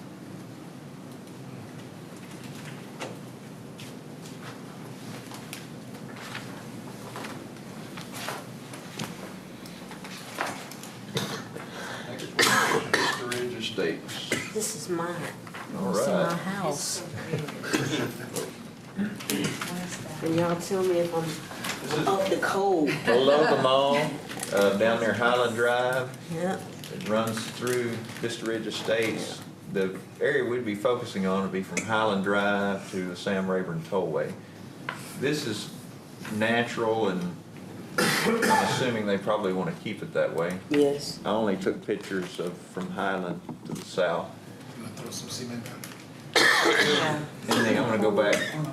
They've got a walking trail through this northern section. Nice concrete trail, and it's pretty scenic. But when you go under the bridge, it changes. Yes. Drastically. The trail ends, and the channel becomes grown up, and there's just a little wandering creek that goes between apartments on the east and townhomes on the west. Eric, was this where we had the slope failure? Yes. Yes, To the sir. north of that. Yeah. Have Yeah. to what? Oh, go up to show that last slide of the major slope failure on the east side of the embankment, about right in there, Maybe Where- see it in the aerial. maybe. I'm gonna guess The pool, that's my house. right about there. Up, you go up a little bit, that's my house. The one with the dark The water? pool.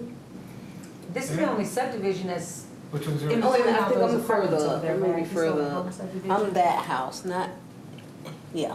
So we know where you That's live mine. now. It was south. It's right there on that pool deck. Right about here, I think. Right in there. What had happened was, that's a very steep slope that goes down to the pilot channel. A pilot channel is your concrete, narrow channel at the bottom of drain, you'll hear that term, but the several issues here. A lot of the homeowners through the years have tied their downspouts, their gutters and everything, and they kick out to the fence line, and it goes down to the pilot channel. So you had some of that going on with undermining. You had a swimming pool there that was put in, and some of the piping, either during or after the facts, and the discharge was going out to grade onto the slopes. So we had probably about a 50 or 60 foot wide break loose and of earth that ran downhill, and basically pulled loose from the pool. And we had to go in there and fix it, but had to go back and do dead man ties back into some of their properties underneath their fences to fix it. But this one's been corrected. Well, that's the north end at Highland Drive, looking south into the channel at the end of the trail there. Nice ironing board. That's on the south end. I couldn't get anywhere in between the Sam Rayburn Tollway and Highland. It's just overgrown. Then it drops down this concrete chute, pretty steep drop, goes under the Sam Rayburn Tollway. The trail picks back up again. And then, oh, that's looking north, then goes into a storm drain system and the trail ends again. So, So you know what I'm voting for. you would have the possibility, I guess, if grades and room is there, you could connect the trail there to the trail here. Aren't y'all the only, the home subdivision over in that area? I think so. It's only, across from us, we have apartments and then townhomes Okay. across Highland. Mr. Ridge is a pretty big subdivision. Yeah, 'cause y'all have the HOA, I think y'all what, the second subdivision with the HOA, it's not many Think so. here. That's a big subdivision. Okay. This next one's Prairie Creek Channel East.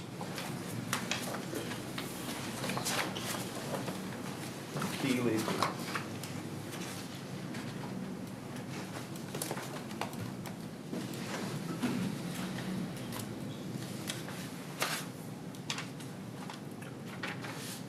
Prairie Creek from Keely to Elmwood. The first picture is at Keely. It actually is a concrete channel from Keely to just past the DCTA train line here, a rail line. Then once you get past this concrete channel, it just turns into Wild Creek. Yeah. That's a So- nice sewer line. You said it wasn't bad. I don't think that's a sewer line. I'm not sure, it's not our utility. Oh, okay. I'm not sure what that is. A lot of overgrowth. We have a lot of erosion problems. I'm going to show you a few pictures here of an erosion problem that occurred near the wastewater treatment plant. You can see this fence line used to cross right here. See a lot of sediment. See the opposite bank is eroded. There's the other side of that fence looking east. And this is an actual small project they did to restore this bank in 2007 and 8, I believe. Been several projects, that's the way. I think they had to do 2 or 3. It kept expanding. They put rock on the end and concrete in the middle. Who is they? The city. Okay. Yeah. This is we own the this south property. side of the wastewater treatment plant, and there's a 13-acre, it used, at one point was a sludge field where we dried the sludge. We have different processes today, so that's an open area, but we had to keep it out of the floodplain. Or we took the area to build the plant out of the floodplain, so the creek was eroding into the dike, into the berm that we had to protect the plant. Okay. You can see that was a pretty extensive little project. Now the fence line is restored.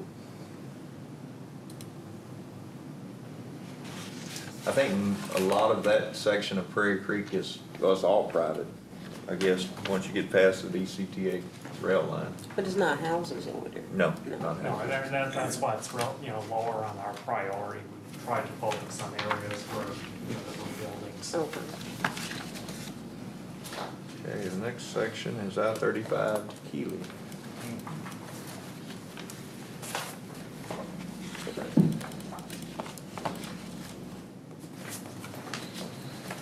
Could you show me on a map again? Sure. It's Prairie Creek, where it crosses I-35, down to Keely. Okay. This is looking back towards I-35. There is a concrete channel, it looks like on one side. I'm not sure what that is. It looks like just a bank on the other. Needs some cleanup. Prairie Creek at this location has actually flooded the service road and actually got on the main lanes one time, did it not, Eric? Do you remember? One time. Yeah. I remember that. And where Prairie Creek crosses, you really can't see it, 'cause it doesn't look like a creek. but it's, No, it doesn't. there's a, come down the hill from Taco Bueno, and you come down the hill on the flat, on the bottom part, that's the creek. And there's some truck and parking and different things over on the creek. Not really sure what this is, other than I guess the end of something, and then you kind of got an undermined slope here. And this is looking further to the east. This corner here has got a concrete slope.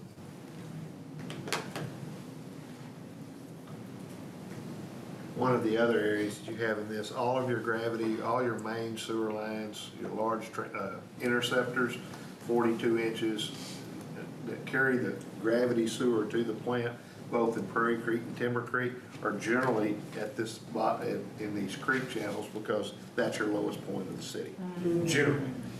In this case, you have several manholes that are basically either on the side of the bank or sometimes in the pathway or the stream of the water.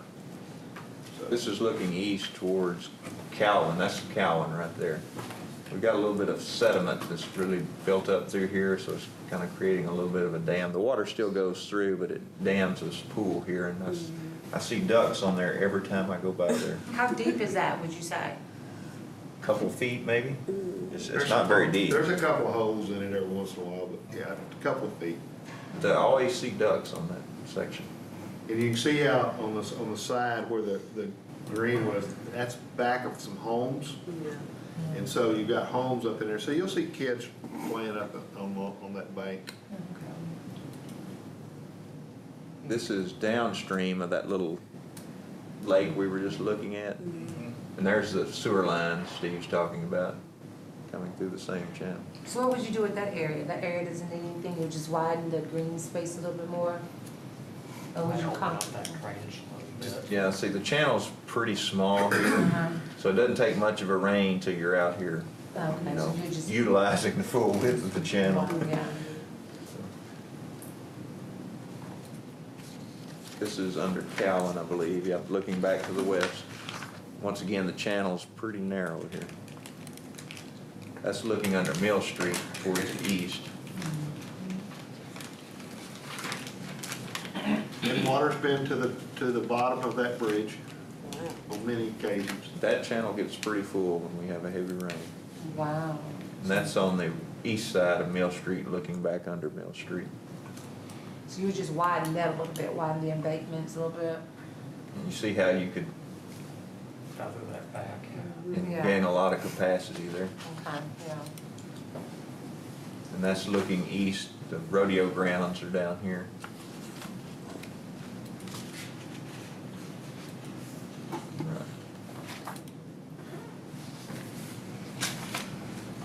Next one is Prairie Creek Channel from Valley to I-35.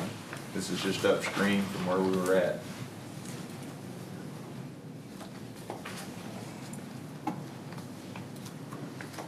Okay, that's the culverts where it crosses Valley Parkway. We have a lot of problem with vegetation out in here. I don't really know that there's a good answer for it, but these cattails and other stuff grows up. We have to go in there periodically and clean that out. It's pretty clean right now. I have seen that when it was very thick. There's some park area in this area for the out basketball court on this general area. There's another little channel that comes into it. Right there. That little channel comes into it. That's what you're seeing right there. That's looking to the east, and we're about to approach that park area Steve was talking about. You can see how we've got sediment built up. I'm assuming at one point all those were open and clear.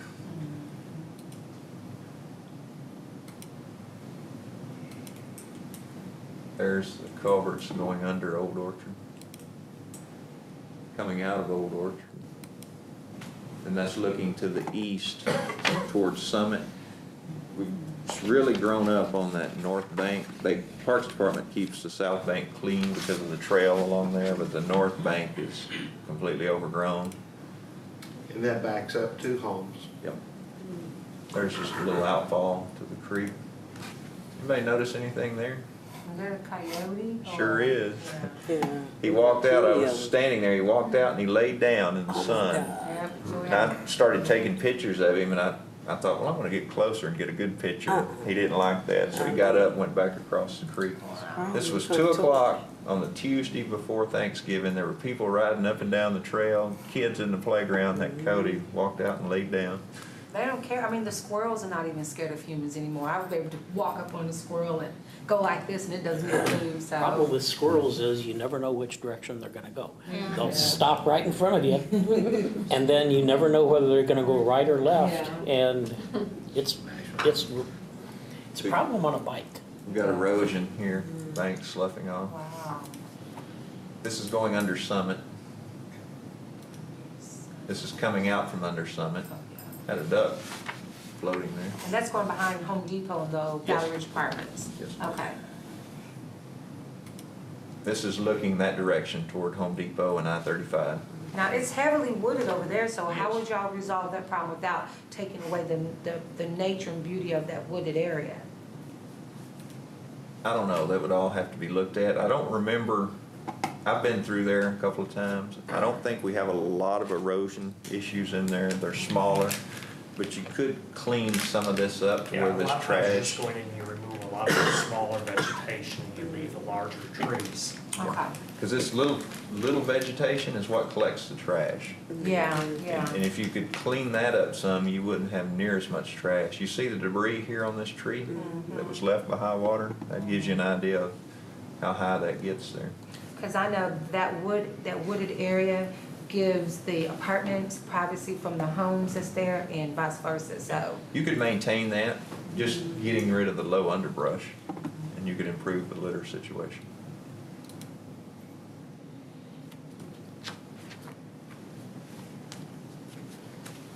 Next one is a tributary. It's this channel right here. It starts at Old Orchard, crosses Valley Parkway, crosses Summit, crosses College, and connects to Prairie Creek. Some of it east of Summit is private property, west of Summit, I believe, is right-of-way to Valley, and then it becomes private property again. So it's a little complicated. Is that behind Walmart? Yes. Okay. Yes, private property through here, then we have right-of-way to Valley, then it's private property again. So some of this is, I think all of this is undeveloped, so that may change. They're Yes. building new homes over there across. Right here? Oh, right here. Yeah. Yeah. See, that's already right-of-way through here. Oh, okay. So that issue's already taken care of because of the new homes. The channel's in pretty good shape, and we mow the channel through here. There's probably some minor erosion issues, but overall, the channel's pretty sound through here. Now, here, it's just overgrown and wild, and up here, I think I've got a picture you'll see. Yep.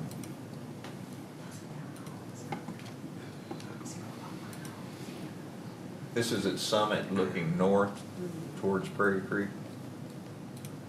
This is on the south side of Summit where the creek goes under Summit. Now this is at Summit looking to the west. We mow this, you see. Other than occasional erosion issue, the channel's in pretty decent shape. There's an erosion issue. Now this is Summit looking east through that private property.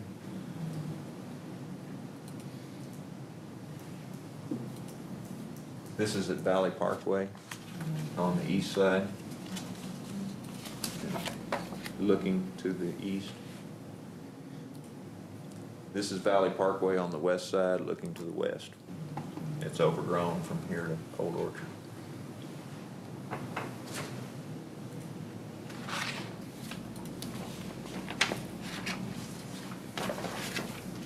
Prairie Creek, Mr. Collins.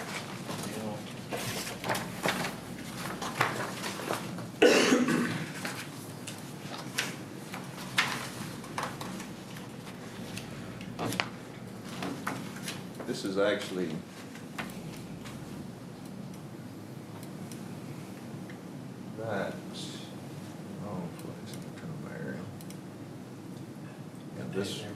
Yeah, we mismarked this one. There is a little creek through here at the rodeo grounds, but this is the one I believe we're after. But my pictures are linked to this one, so it will work.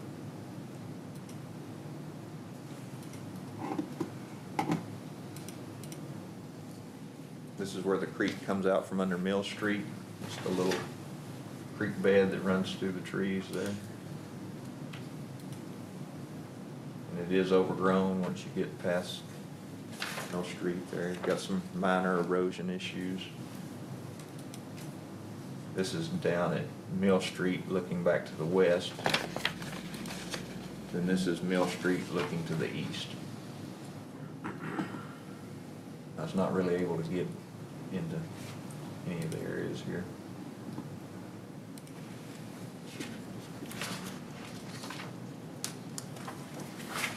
Next one, Trippie Creek, I-75, KCS Rail. Okay, this is the little creek. It's really, I think, an extension of this KCS channel that we talked about earlier. On the east side of 35, comes through behind Sam Pack's 5-Star Ford and crosses Valley Ridge.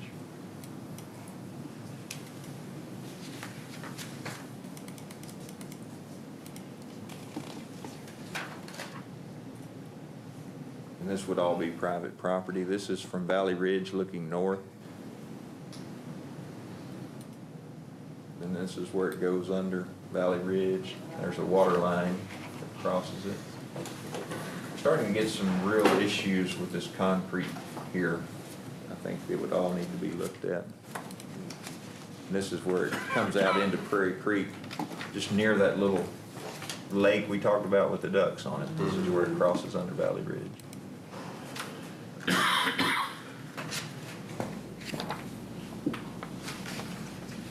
Timber Creek, west city limits to Valley Parkway. Okay, this is a big one.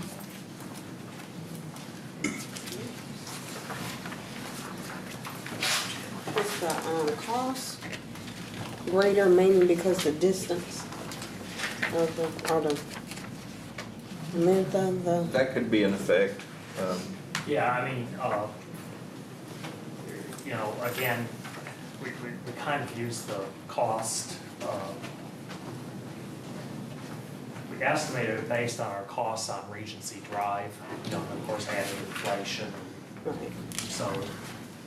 And it could vary by project. You could have a long section of creek that's not in too bad a shape. You could have a short section of creek that needed major work. So that could vary, really depending on the situation. But this is where Timber Creek enters Louisville here at Garden Ridge. It goes behind the Hedrick House. It's very scenic there, by the way. You just can't see it. It comes down, crosses Old Orchard. I'm going to show you some pictures if I can get to the folder of. We just did our first creek cleaning project right here, and I'll show you what it. Have you seen it? Yeah. What'd you think? I just saw them working. Oh, okay. All the stuff out. They're right in the corner of Old Orchard and. Give you an idea of what it looks like. Yeah. It comes down to Valley Parkway.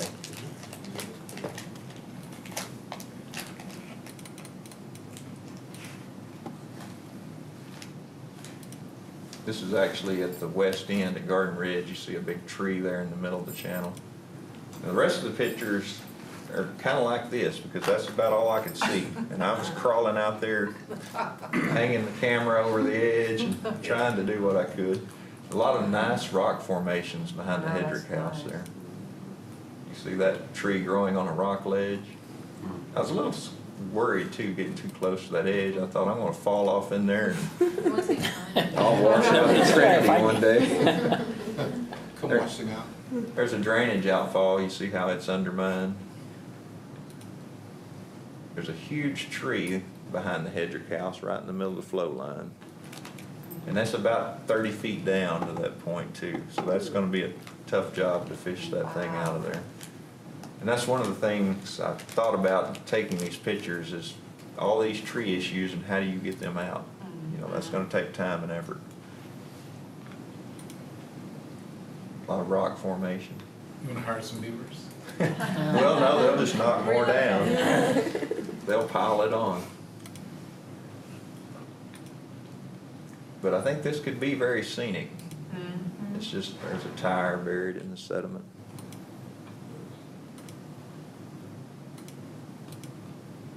This is along, I forget the street. Creekview. Yep. So you've got a nice creek here and a playground, but this is your view of the creek. Now that's me walking off into it. This is under Valley Parkway. Actually, that's my last picture. You see the sediment from the erosion there.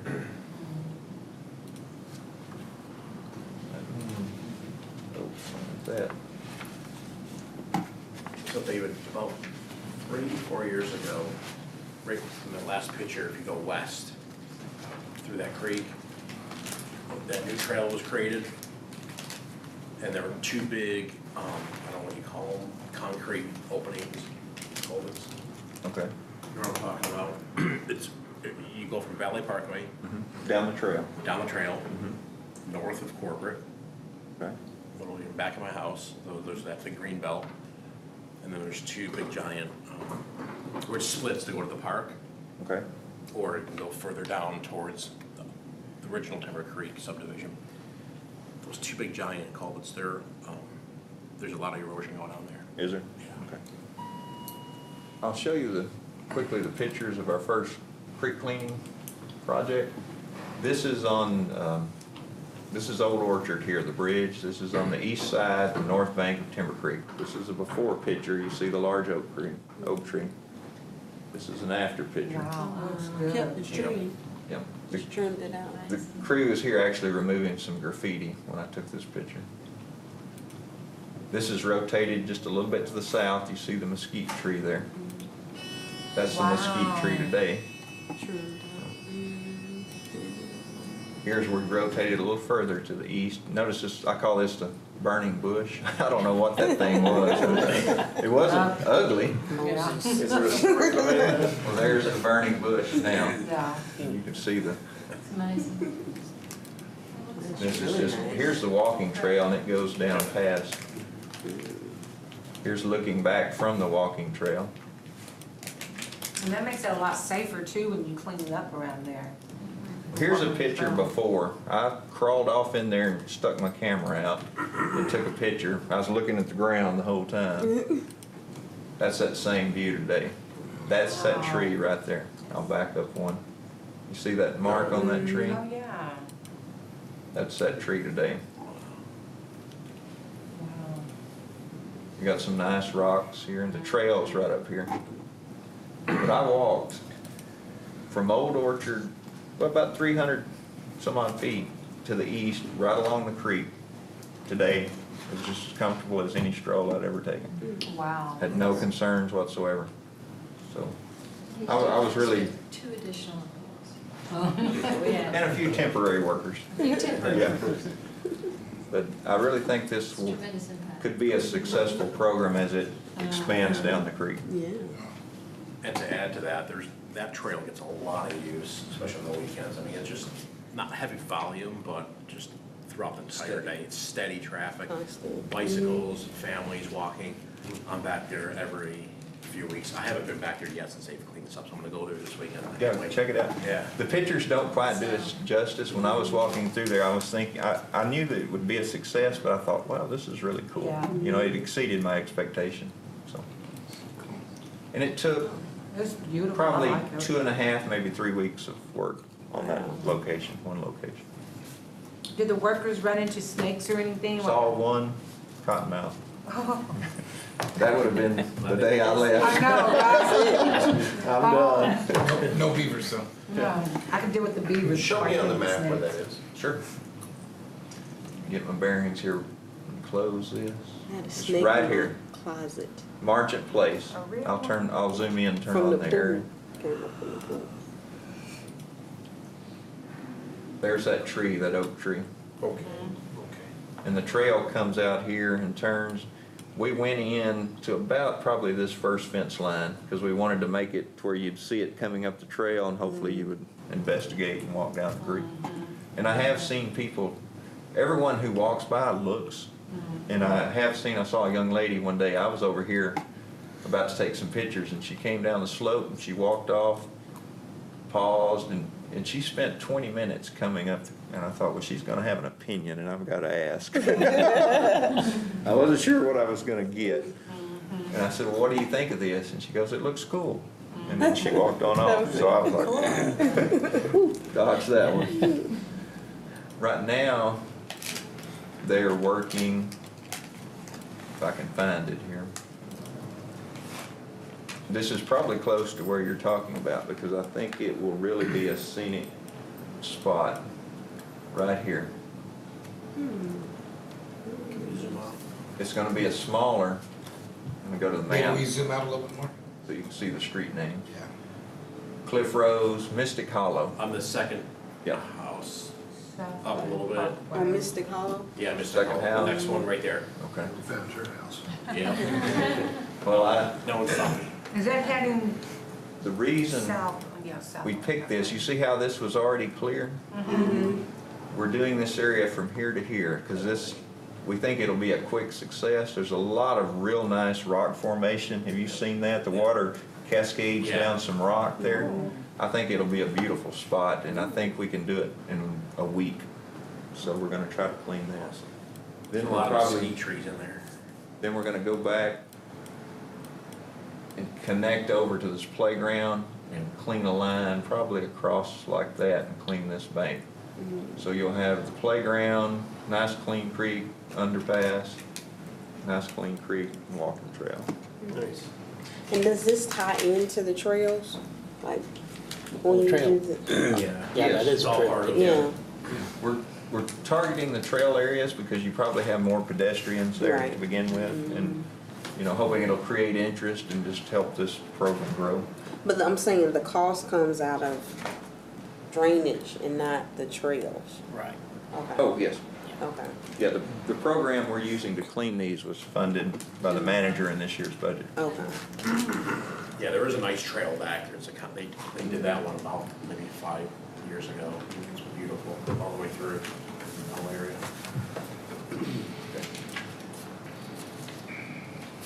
This program was a direct result of the 2025 plan and extending through.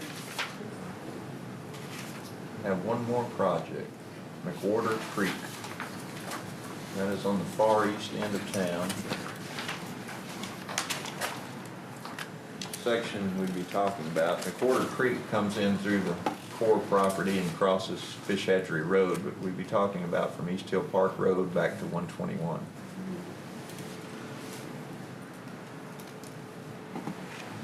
This area is really developing now. You see the construction in the background. McWhorter Creek is just a cattail filled channel. I don't even know if it has defined edges. You can't see it.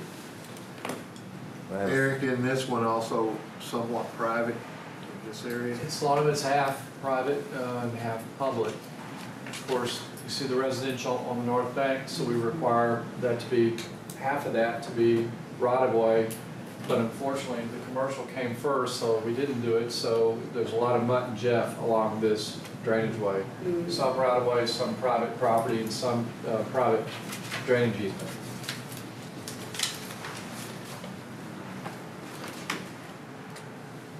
This is Leora Lane looking east. That's Leora West.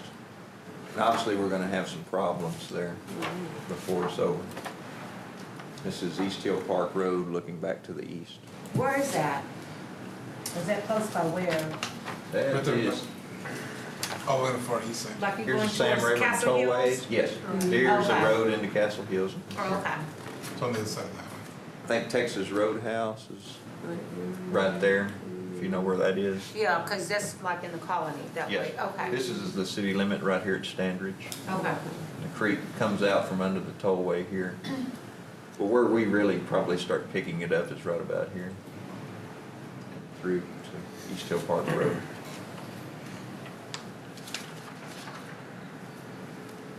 That was the last project on the list.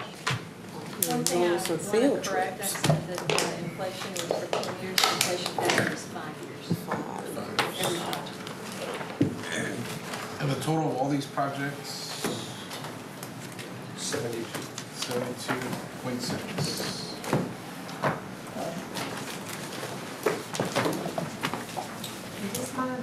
72 million. 72 million. Thank you. And how much in that fund for what period of time? The drainage fund will generate 33 million. That was with bonds, With bonds. over 10 years, it'd be 20, almost right at 30 million cash over 10 years. So keep that in mind for, That's a storm drain fee? Yes. but that's over 10 years, so if it's 72.6, and you said 33? 30, well, if you do cash and bonds combined, you generate 30. And we can walk you back through that road at the next meeting if you'd like us to. So cash and bonds covers half of what's been proposed here. Sorry. Cash and bonds covers roughly half of what Correct. we've been presenting. Based on stormwater fee of $4. It starts at $4 and would increase every year a quarter until it got to $6.25 at the end of 10 years. And then it's $4 per 2,800 square foot of impervious surface for commercial business. Property. But the dollars for cash, you're giving us examples for the first 5 years of those 10 years? No, that cash I gave you, the 29.9 million, or right at 30 million would be for the entire 10 years. Okay. That's how much cash you would bring in. Pete?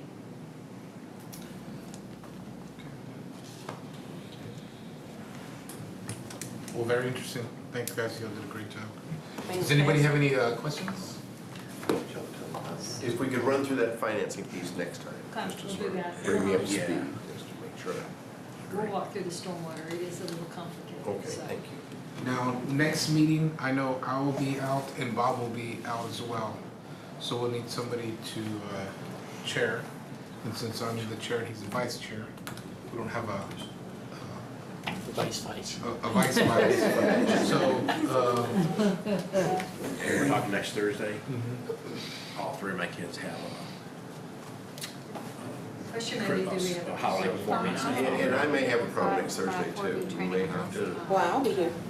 Yeah, we have, no, ours is Wednesday. Ours is Wednesday. How many do we need for a quorum? Five. We need four, Five. and we know four are out, Yeah, I'm pretty iffy next week. probably. Ray, I might point out that we had drainage projects, 3 meetings, December 4th through the 18th. You just went through them all. Oh, Yeah.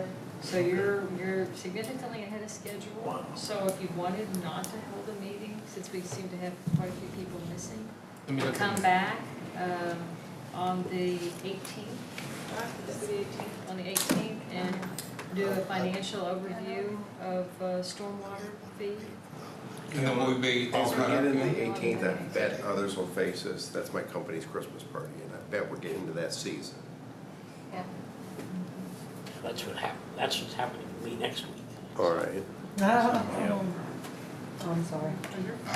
I can be here, we do, with work, I have an event that night, but this is my priority for, that's no holiday party or anything like that, so.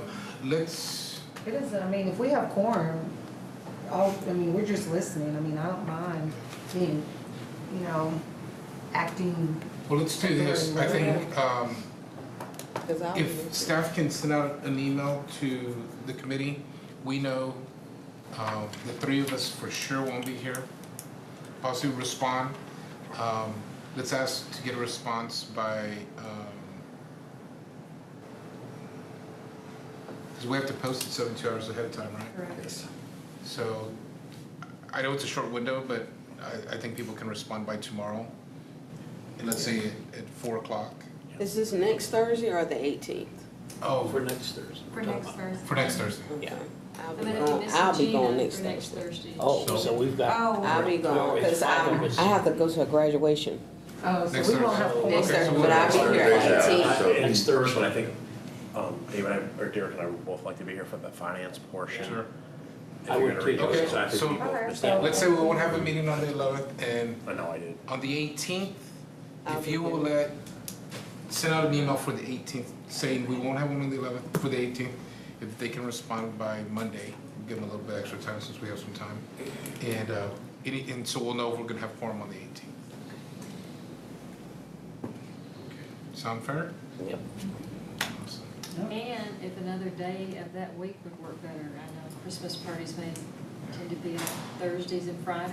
Friday, I mean, yeah. we're flexible, it's just really up to you guys. Well, I'll say that if we look towards that week, for me, the 15th, 16th, Monday, Tuesday, would work much better. My calendar's wide open. We have 15th, we could P&Z. council meeting, we could do 16. Is 16th a Tuesday? Yeah. 16th. Yeah, that's fine for me because we don't have any P more. and Z is on Tuesday. I'm on P and Z. So really, the 17th would be the only We're done with other our day. season. That Wednesday. 17th. Because we normally have ours on the same day. I'm okay. No. I may be a little I've late. got a party on the 17th, so. You can do- So let's just stay with the 18th. Yeah. Who would you All Christmas right. party? Oh, what about conference calls? Can we do a conference call? I wanna You see gotta be present. Oh, yeah, that's right. Gotta be present. what's going on. Well, my schedule's open, y'all. I have been invited to a party. So, If you want to say, you can come to I my may company. crash somebody's party because I haven't been invited, so. On the 18th, the chamber will have, well, you know what? I wonder if the chamber moved theirs. We might, Yeah, I'm open. As long as it's not on the 20th. My son is playing TCU, so the 20th won't work. I think, yeah. And Which Point will be Bank, there. at Point Bank on the Which will be 11th, there. the chamber's having their Yeah, they're playing uh, TCU. chamber night out. So Oh. next Yeah. Thursday. I won't be there, but y'all are more than welcome. It's, We're on the 18th? yeah, I think Cotton Patch is catering. I may be at your party then. It's I all may not be free. there. I won't be there, either, but it's I'm all free. kidding. Y'all are more than welcome to come by. So the Okay. 18th does not work. Why isn't that on my It calendar? doesn't work for The- him. no, no, He's Cotton no. Patch. The 11th does not work for me. Oh, the 11th. The Oh. 18th does It work. does. Okay, 18th. Okay. Yes. Okay, we'll say that again. All I don't right, have so one. just summarize, one email will go out saying we will not have a meeting on the 11th, and to please respond by this coming Monday if what your attendance will be on the 18th. So we'll know if we'll have quorum, and at that meeting, we'll go over the financial side of what we just covered today. Perfect. Yeah? Okay. All right, with that, I'll entertain a motion to adjourn. Motion to adjourn? I'll second it. Second, all those in favor signify by saying aye. Aye. All those opposed, like sign. Hearing none, the motion passes. Folks, you have a great evening, and thank you for your time. Let's go to dinner. I saw a picture Yeah. of your son. He looks just like you. That poor child, that poor Oh, child. I saw the picture. I was like, oh my God, that's just like Ray. Good kid. You know, I've seen your wife. Was that your wife? Probably, yeah. I've seen her son once before. Yeah, at one of the stores. Oh, maybe so, yeah. Yeah. She likes to go shopping. Yes, I thought with that.